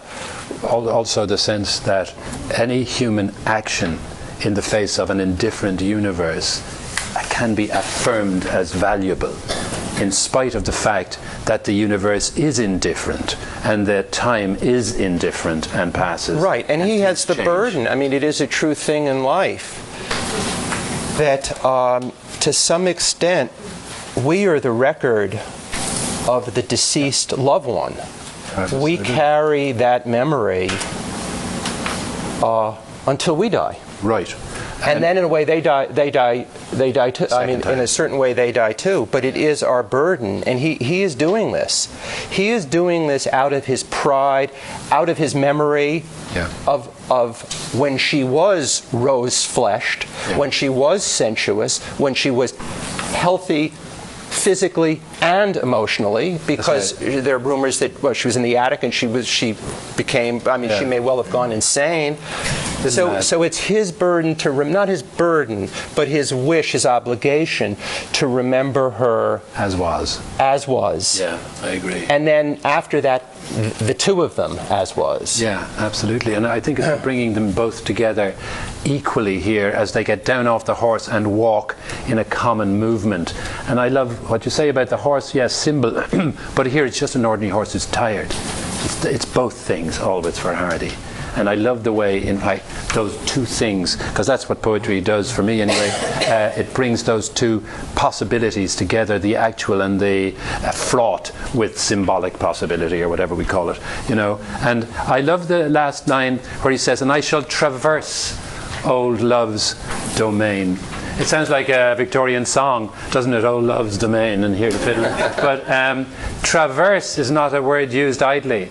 Doesn't it have verse in there? Hardy isn't given to these kind of frivolous puns, but I think traverse is a lovely one, because traverse is exactly what he's been doing all this time. He's been traversing old love's domain. And now he says, that's it now. And we have to move along. Let me read the last one, but I want to bring one other point up that begins to happen. I think he begins to gain poise here. I think a lot of the earlier poems, there's a sort of a chaos and fogginess, or a sort of as he says in the very first poem, he is undone. She undoes me so. Yeah. It's all full of tremors. The poems are moving in a kind of jagged way very often too, and these are much more relaxed. These are more relaxed. I think you could say that, and I think you could say that that I don't like the phrase he's coming to terms with it, but I think he becomes almost more of a public figure in this. He becomes, as somebody wrote, a moral example in what or the speaker does in what he's doing. Isn't there a peculiar, in that last poem we did, a peculiar acceptance of the self as old? Yes. You know, yes. And that seems, I mean, again and again, there's a number of points in these poems where Hardy accepts himself, and this may be the most realistic of them, you know, where he accepts his old, his age, as it were, with the sands. The very first sentence is, "I drive to the junction of lane and highway." Is that not part of what we're talking about too? In other words, is lane the old? Isn't there a degree of awareness of social and political and historical change in these wagonettes, or chase you called it? I had a chassis. I don't chase. Yeah. But I think the junction of lane and highway. It's not just his age that he's become aware of, the loss of her, the passage of time, but I think. And I'm going to read the next poem too. It definitely extends into an awareness that certain of the traditions and customs of English society, or of English industry, or of the countryside itself, are undergoing things that had really, in many ways, not changed for hundreds of years. Yeah, right. Or it's a fact of a coming world war, and of a period of very rapid technological development and change. Yeah. And the poems, as I say, becomes a public self. He's moving away just from the psychological and the personal into a broader portrait of political change and social change. The third line, I just said one last little point about Captain Bottrell. I look behind at the fading byway. Again, Hardy being physically and metaphorically the same thing. You know, the look behind. I mean, the whole poems, all the poems are a kind of a looking back. Right. And then that he says, distinctly yet. See, the images are still distinct here, but in the last stanza they're shrinking. So he traverses, you might say, in the poem itself, a great deal in terms of the seeing the image lucidly and then acknowledging that it is vanishing away. So there is the rapture of seeing and the disappointed but nonetheless resolute acceptance of what's happened. And then we come on to the picnic. Where the picnic was. Picnic, think of picnic as almost a symbol for a passing way of life. Not just for the loss of his own flame, his own passion for their sexual love, but also as a form of pleasure and fun for a more pastoral kind of existence. And think of that. It's a short poem. I want to try to get to your questions. And A little time. okay. Beautiful poem. Where we made the fire in the summertime of branch and briar on the hill to the sea, I slowly climb through winter mire and scan and trace the forsaken place quite readily. Now a cold wind blows and the grass is gray, but the spot still shows as a burnt circle, and stick ends charred still strew the sward wherein I stand, last relic of the band who came that day. Yes, I am here, just as last year. And the sea breathes brine from its strange straight line up hither, the same as when we four came. But two have wandered far from this grassy rise into urban roar, where no picnics are, and one has shut her eyes forevermore. There's that word. Right. Let me say a word. Again, let me take 60 seconds and where we made the fire, we've had this image of flame and fire. So here there's a literal fire. Listen to the contrast. It was summertime, the summer of their passion, the summer of happiness, of fun, of flirtation, of playfulness. Contrast with his slow climb through winter mire, and a cold wind blows, and gray grass, and then again the image, a burnt circle, charred, so the fire is out. Mm-hmm. But the most remarkable and almost prophetic lines to me are at the very end, where he says, as when we four came, so presumably they once did a picnic, they once had a picnic. Also, one other little quick aside is, yes, I'm here just as last year. Now, this poem is not dated, so presumably he makes a return, a yearly return. I don't think that's the case. I think what's been said here is that four of them went on a picnic 1 year before she died. Okay, in the summer before she died. The summer a year ago. And then that now he's back there because... So you think this is 1913? Absolutely. Or, yeah. 1912, 1911. I'm here I am here now just as I was last year. Right, because right. One of the things that's interesting to me about this poem is that very fact that it's not Emma Young anymore. This was the woman last year. I mean, and then you suddenly said, no, she's dead. And that he's able to accommodate her age as well. I think that's what's lovely about this poem, is it's way beyond. It does all the symbolic things you're talking about, absolutely. Life's no picnic is the sort of the phrase hanging around behind it. And at the same time, all that symbolic stuff, but at the same time it's a very normal thing. Four of them went on a picnic last year. Now 2 of them are in the city, where no picnics are. I love that. It sounds like it's Latin. Also, the very title itself, where that picnic was, okay, is like, there's a great phrase in Virgil, all the way back to Virgil, who is the epigraph, because there's a phrase I've never forgotten from the time I was at school and learned Virgil, ubi Troia fuit, where Troy was, when Troy is burnt to ashes and wiped away. I can't believe he doesn't know that, and where the picnic was. But look at the way Hardy domesticates the grand with picnic, not Troy, you know. And at the same time shows that he's looking for the grand effects of elegy, where no picnics are. That's a big gesture, isn't it? And at the same time, he's looking for them in a very small, kind of domestic situation. And again, the dead woman is summoned, but now, not in the... This is where you and I may disagree, but not in the romantic guise of his early beloved, but just as she was a year ago. The poem ends the sequence by gesturing towards a few last vestiges of what was, in its most reduced and ordinary form, and might indeed carry the title, Gone.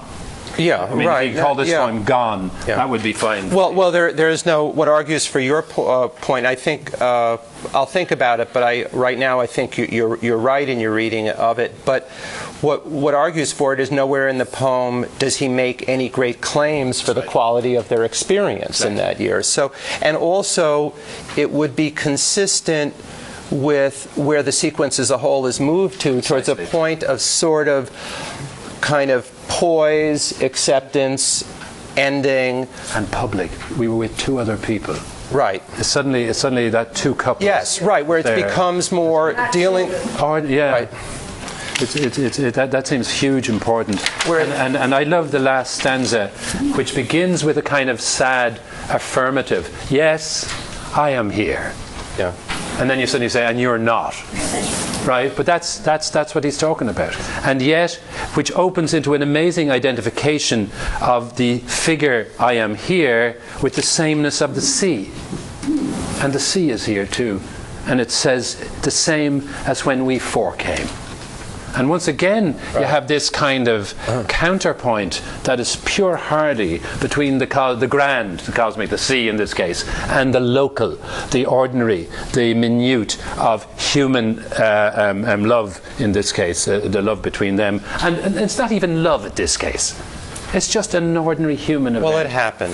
It just happened. Right. That's right. It happened. From the grassy rise into urban roar, there's almost, it sounds almost like urban war, and there was a war coming, so he includes a band. He's the last relic of the band. Other people are here. Exactly. He's moving more towards a century ending. Yeah, that's right. A new form of warfare coming, equating urban life with her death. Yeah, urban life is like death. Or the death of a whole era. Something gone. But the lovely thing is how simple that poem is with its short lines and its description of a picnic. And yet how Hardy makes the description of a picnic sound like a photograph of Stonehenge. You know? The relics, the burnt, the charred, stuff on the ground. And then suddenly you realize when he says something like the burnt circle, stick ends, charged, still through the sward whereon I stand. Those are the poems of the whole sequence. In other words, it's Hardy's, what I love about Hardy too, that I've discovered in doing this thing, is his love of marrying the ritual to the ordinary and turning this ordinary mundane picnic between 4 bourgeois people, you know, heading off to have a picnic, into this ritual of immense implication, and then tying that to the fact which the whole sequence has dealt with, namely the loss of love. The last stanza, yes, I am here, and the sea breathes, and up hither the same as when we forecame. But 2 have wandered, and then he just turns to, and they're gone to the city, and she's gone forever. And he's the last relic of the band. And you feel like this is a guy, he's a last relic. He's ritualized himself into this great figure of elegy. And he's elegizing a picnic, for God's sake, you know? Right. But it's huge. in the end of it. Right. But look at what he's accomplished in the sequence, what he's worked out for himself, what he's dealt with. It opens on a tone, definitely, as you were saying, of blame, of self-blame, of blaming her. It goes into him being undone, into enormous chaos, where the grief causes him to has a relationship to his guilt over what happened, in his confusion over what happened between the two of them. And then slowly, by the end, he has ritualized it. Yeah. He's made it. He's here like last year, and presumably he may well be back again. That's right. So even though it ends in grief as an elegy, there is a sense sort of accepting a sort of peacefulness within him, at least. Right. I think it's resolution. Right. Isn't that the word too? In those last things, and one has shut her eyes forevermore. It's almost as if it's a gesture of closing the eyes of the dead. But so he's doing that with the poem, but she's done it for herself. It's an active verb, right? It's a transitive verb. It's an ending to the sequence. It's not just to this one poem. That's right. He's and in a way he's saying, I close the book. Yeah, exactly. It's all those. It's closure. Yeah. Big in the that book word, right? On this chapter. But it has to be. Yeats once described the ambition of poetry as being the attempt to hold reality and justice in the same thought. And I think that's what these poems are trying to do as well, to accept the reality of the death of the wife and of the marriage that preceded it, and at the same time to do something like justice to the bitter and complicated nature of both. And then it's possible, I think, also, this is a kind of end, to see the poems as a sort of Orphic elegy with a difference. The poet, in poem after poem, finding a right language for the last remnants of the vanished love, in an attempt to bring the dead woman out of the darkness of her own going and restore her as she was in the days of their love. I think all elegy is Orphic. What are we trying to do? I mean, all poetry is Orphic in some sense. But there's always an attempt to bring Eurydice back. Poetry, particularly in the poetry of elegy. And how does poetry do that? Well, poetry does that by not turning round. You know, poor old Orpheus lost her and she shrank. There's a very Orphic moment at the end of this, where she, or in the previous poem, Castle Boterel, where she shrinks and shrinks into the rain, as if he can't bring her back. That was Orpheus's what a contrast between all of this grief, confusion, blame, guilt, and then these phantoms that he's seeing, and these voices, and this resurrecting of her, sort of. And we have to throw it open to questions. I hope you have. If there are any. The one thing about him, I mean, he's to me writing about the most fundamental, eternal, universal of all experiences. I hope you found that when you read these poems, that this is about us. Hey, well, it's true what you said about life and poems. Yeah, somebody had a hand. Yeah, your man. Well, to me, the main thing, the words. There's not one word there for me that's wrong. Every word is perfect. Good. And without those words, he would not have been able to reflect the grief, so that at some point it was no longer grief. That's right. Because he's such a great artist. And he's so honest. More honest than Yeats, in my opinion. He's trying to be, in other words, it's so simple and yet there's so much depth to it. That's right. And because, when you mentioned about finding the right word, when he's looking for the right word, which he doesn't have it yet, well, he doesn't put this, that we see it, until he has the right word. Right. Well, he's gone through drafts. He's gone through drafts, he's gone through everything, and this is what we see, and this is where the depth comes from, and this is where the love comes from, and the varying emotion that he shows, the different relationships with this woman. The first one is unbelievable love there because of the death. beginning, and then, of course, it has to change as he looks at some of the other aspects of his relationship with her. No question. It also seems to me that every poem is always about the language in which it's written as well, you know, in the sense you mean. And it seems to me that Hardy's language, Eliot says something about the division between the I that suffers and the I that says I suffer. Okay, and the poet is always on that fault line between the I that suffers and the I that says I suffer, in all the ways that Hardy has said there. So there's always that curious sense that poetry is the performance of grief, as it is in these cases, or joy or whatever, but there's always a performative aspect, and it's because Hardy has the language he has. That's why I couldn't stay a novelist anymore. Yeah. This brings it out more. I think they're right. I think that's true. Yeah. This is question. I haven't got my dates right, but I hear a lot of Hopkins here. Who influenced this? I would think neither, because Hopkins's poems were published. Well, they were published in 1918, I guess. So, if anything, Hopkins may have been known. I do not know the degree to which Hardy knew Hopkins, nor indeed. I presume Hopkins knew Hardy, certainly, but Hopkins, of course, is doing something very different. He's wrenching the language in different ways, but there is a kind of colloquial. Some of the alliterations. That's it. Some of the music. Yeah. Both of them are used in traditional modes, as Michael was saying. Yeah, I agree. Yeah, I wanted to ask you if you have a reaction to the strange, straight lines. Mm-hmm. How can you pick him where the picnic? Yeah. What did she say? Straight. We can't hear the question. This is in the last As the sea breathes brine from its strange straight line up hither, the same. I am here just as last year, and the sea breathes brine from its strange straight line. I presume you just talk about the horizon. I don't know why he says strange. The wave comes into the shore. Or from its strange straight line. Okay. The point being, I don't know.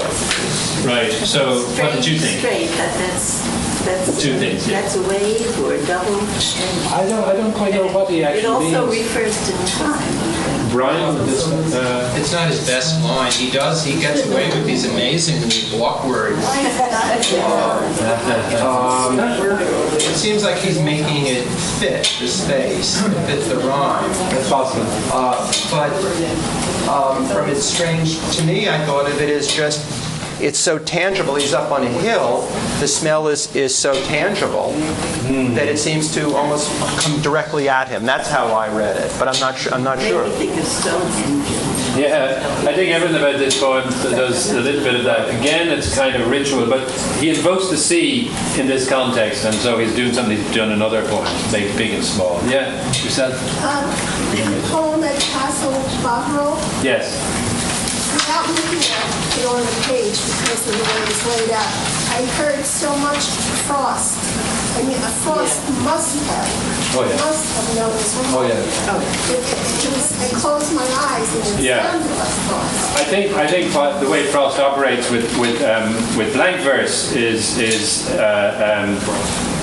to make the music of the verse and the ordinary speech, which is a marriage in Frost, is very like what Hardy's doing. I agree entirely. I think Frost is doing it more casually with those long lines. Hardy always pops things into stanzas. And Frost is working with a kind of mix of almost getting towards free verse, but it's always metrically sound, and he's using colloquial language. So there's that certainly.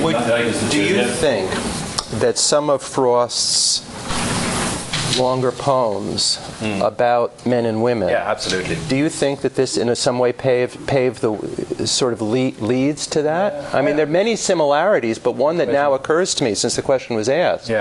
Was the way he deals in long poems, or the dramatic monologues, and I know the titles if I heard them, but with problematic. Yeah. There's one very famous one. Is it Home Burial? And the guy who comes to split wood. What was that one? Two Tramps in Mud Time, for example. Of course. The wee one with the stanzas. That's right. But I think the main association would be the way each of them is committed to the ordinary language, and each of them wants to make poetry out of the ordinary language. And then what Michael's saying about the degree to which Frost is trying to do for New England what Hardy did for Old England. Somewhat he's making very regional work. The work that works within the furniture of a region, and the sounds of the region, the sounds of voices and the sounds of character. You didn't have your poem that is somewhat like Hardy.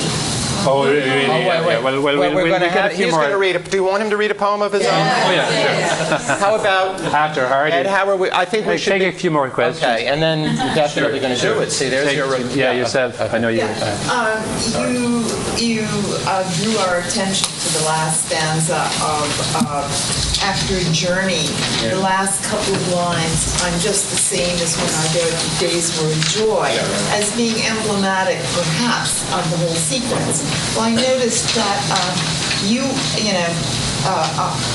I am just the same as when our days were a joy. I haven't changed. I still am my own self.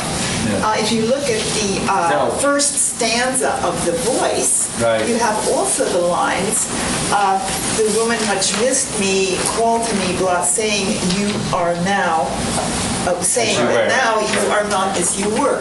Well, it suggests, and with the remarks about the changing era, as a kind of drawing attention to the old problem, a paradox of change. How is this person a unity through time when all of this world is changing and falling apart? And not only the world, change is invoked many, many times. So there's a paradox. How is he the same? You are not the same, and I am the same. I think Hardy's. Emily Dickinson handled it in a very different way, and she became lots of people.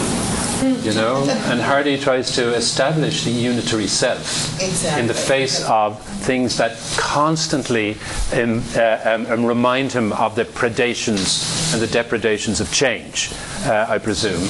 So I think that's very true. All the way back, and then yourself. Yeah, to piggyback on that, I think the way this cycle approaches change is a process of subtraction.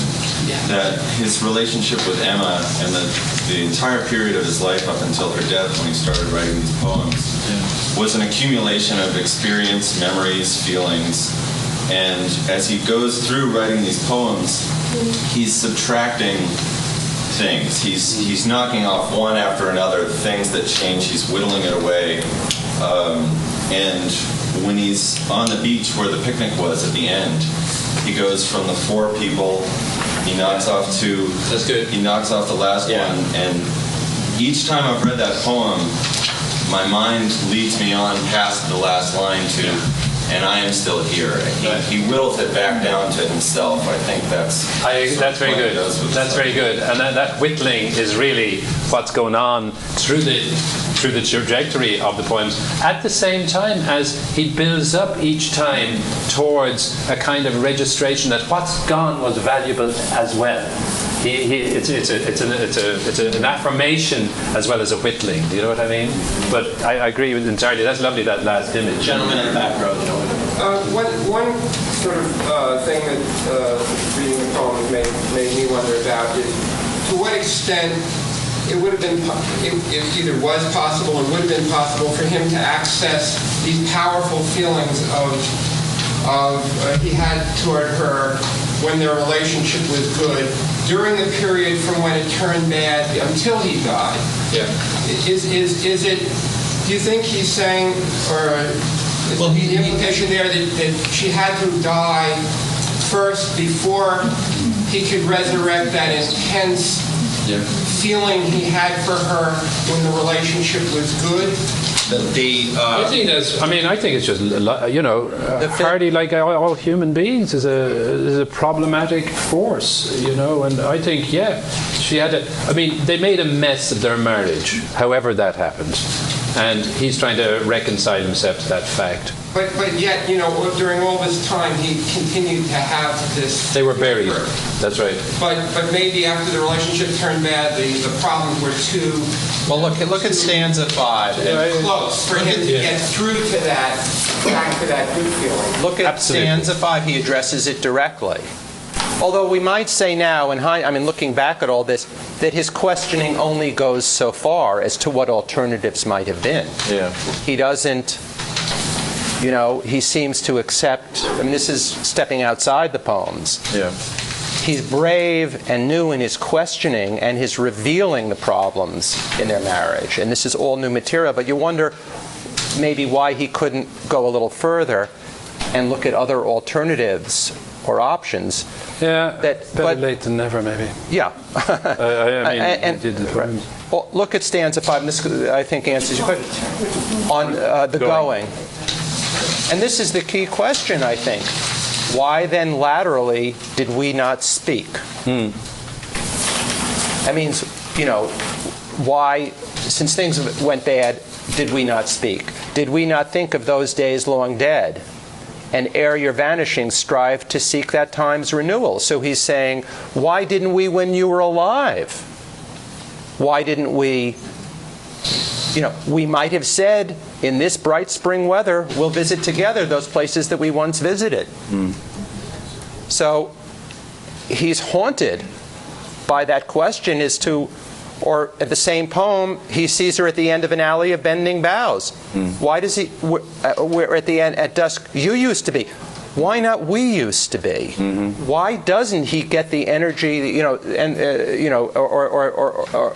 have the ability to go and say to her, let us make an effort, let us pick up what we once had and whatever. But we know that in life, easier said than done. And but that stanza, I think, addresses the question that it occurred to him that they must have both tried. They didn't, though. But they didn't try hard enough, is the point. But also the issue of trying or not trying, he never answers that question. The whole sequence is over, and that question was never answered. And yet he finds through the sequence that he can have something else in place of an answer to that question. And that's what the sequence, I suppose. Wasn't his purpose to answer it? His purpose was to say it here. That's right, to make it as a question. I agree. Right. Yeah. Sorry, yourself. Okay, this lady here. These are the last two questions, okay, because we left the other poem. Okay. I was thinking, I was drawing back a little from because Hardy's not one of my poets, or not one, I haven't given enough time to him, perhaps. And I was finding a few of the things you were asking questions, all of you were asking questions about, seems to me to be slightly rhetorical, that there's an element of rhetoric in there. And that he harks back to many literary traditions, and my mind was moving across Europe. So I'll just mention a couple very quickly.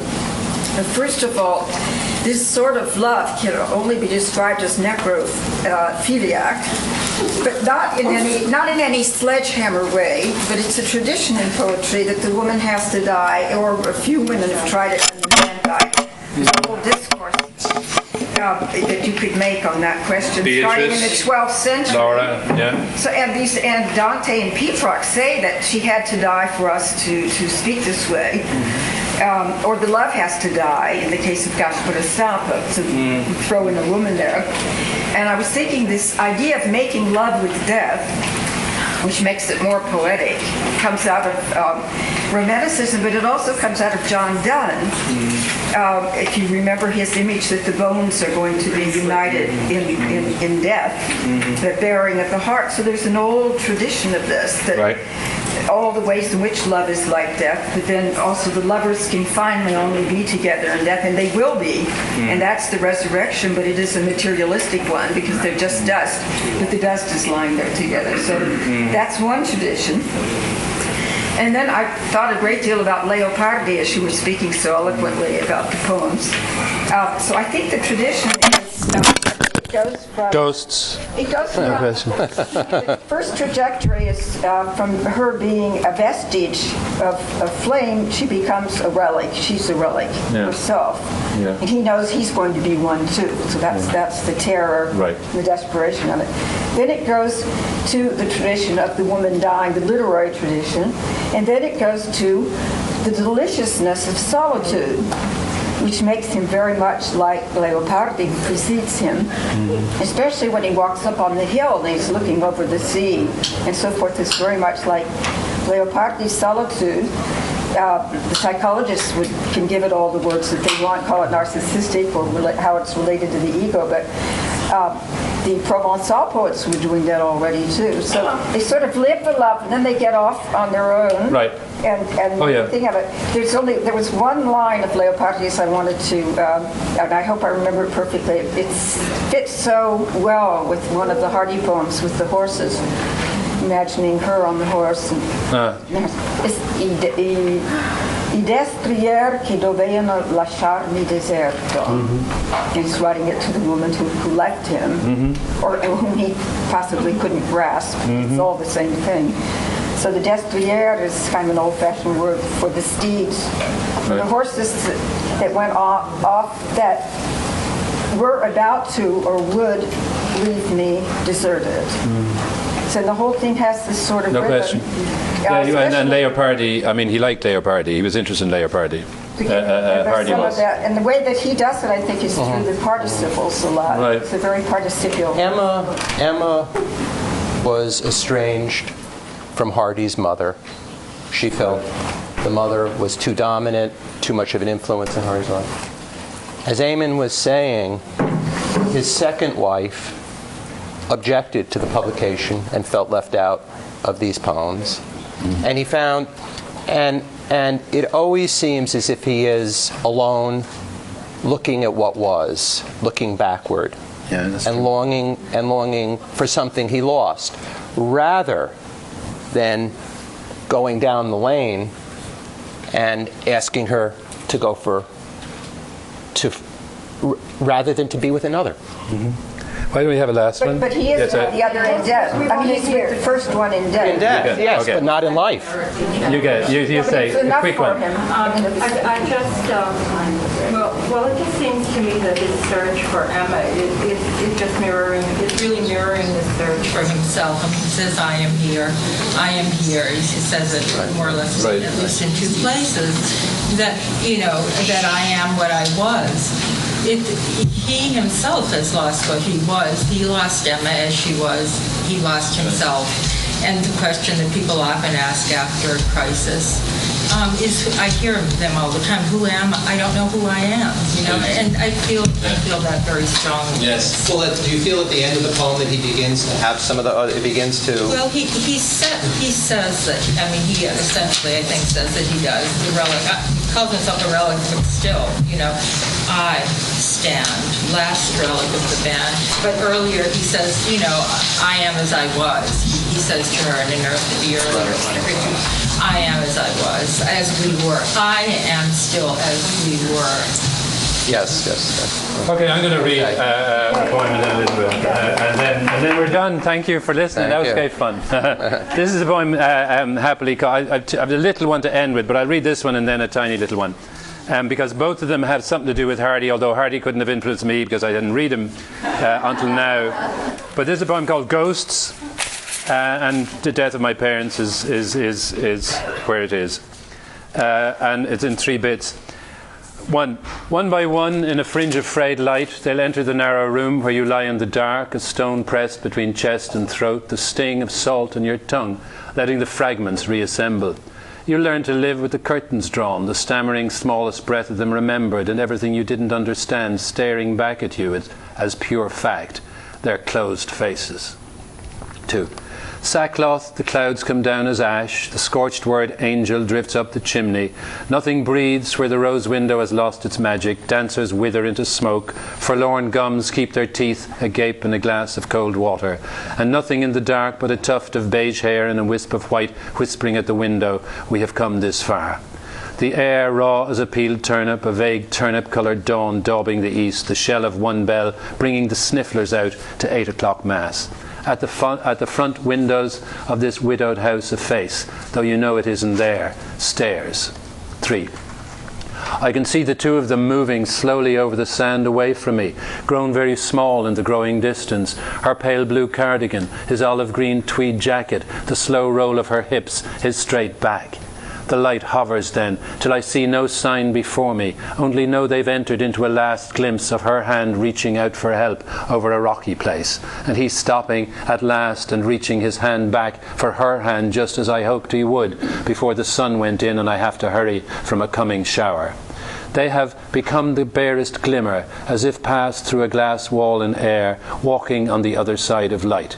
For minutes I see nothing but rocks, the tide that rises to cover them, taupe green and navy blue tongues foaming closer. Then, is that them again? Two tiny figures float along the far wall of the pier and are gone. Nothing but a shaft of sunlight, clinging a minute to the stone until it too seems to shiver and enter itself and go, a luminous late withering, leaving me to stare at where it was. You take what you can, even light on stone. These two hands knowing their own instant's touch, the exact exchange of that, before the loaded cloud comes over, slows down light, and shakes it out as rain. And this is a poem that is just a short little poem, but Hardy was shocked into what he did. The poems 1912, 1913 are one of the clearest examples to my mind of shock making art, or shock provoking art, what isn't expected. Okay, so this is a little poem about that, and it's about two birds. It's called Detail. I was watching a robin fly after a finch, the smaller bird chirping with excitement, the bigger its breast blazing, silent, in light-winged, earnest chase. When out of nowhere, over the chimneys and the shivering front gardens, flashes a sparrowhawk headlong, a light brown burn, scorching the air, from which it simply plucks like a ripe fruit the stopped robin, whose 2 or 3 cheeps of terminal surprise twinkle in the silence, closing over the empty street when the birds have gone about their own business, and I began to understand how a poem can happen. You have your eye on a small, elusive detail, pursuing its music, when a terrible truth strikes and your heart cries out, being carried off. There you go. Thank you. Thank you. Thank you. Thanks. All right. We'll sign copies of his books out there, and he's one of the best contemporary writers writing in English, so I'd get a signed copy if I... Thank you. That was fun.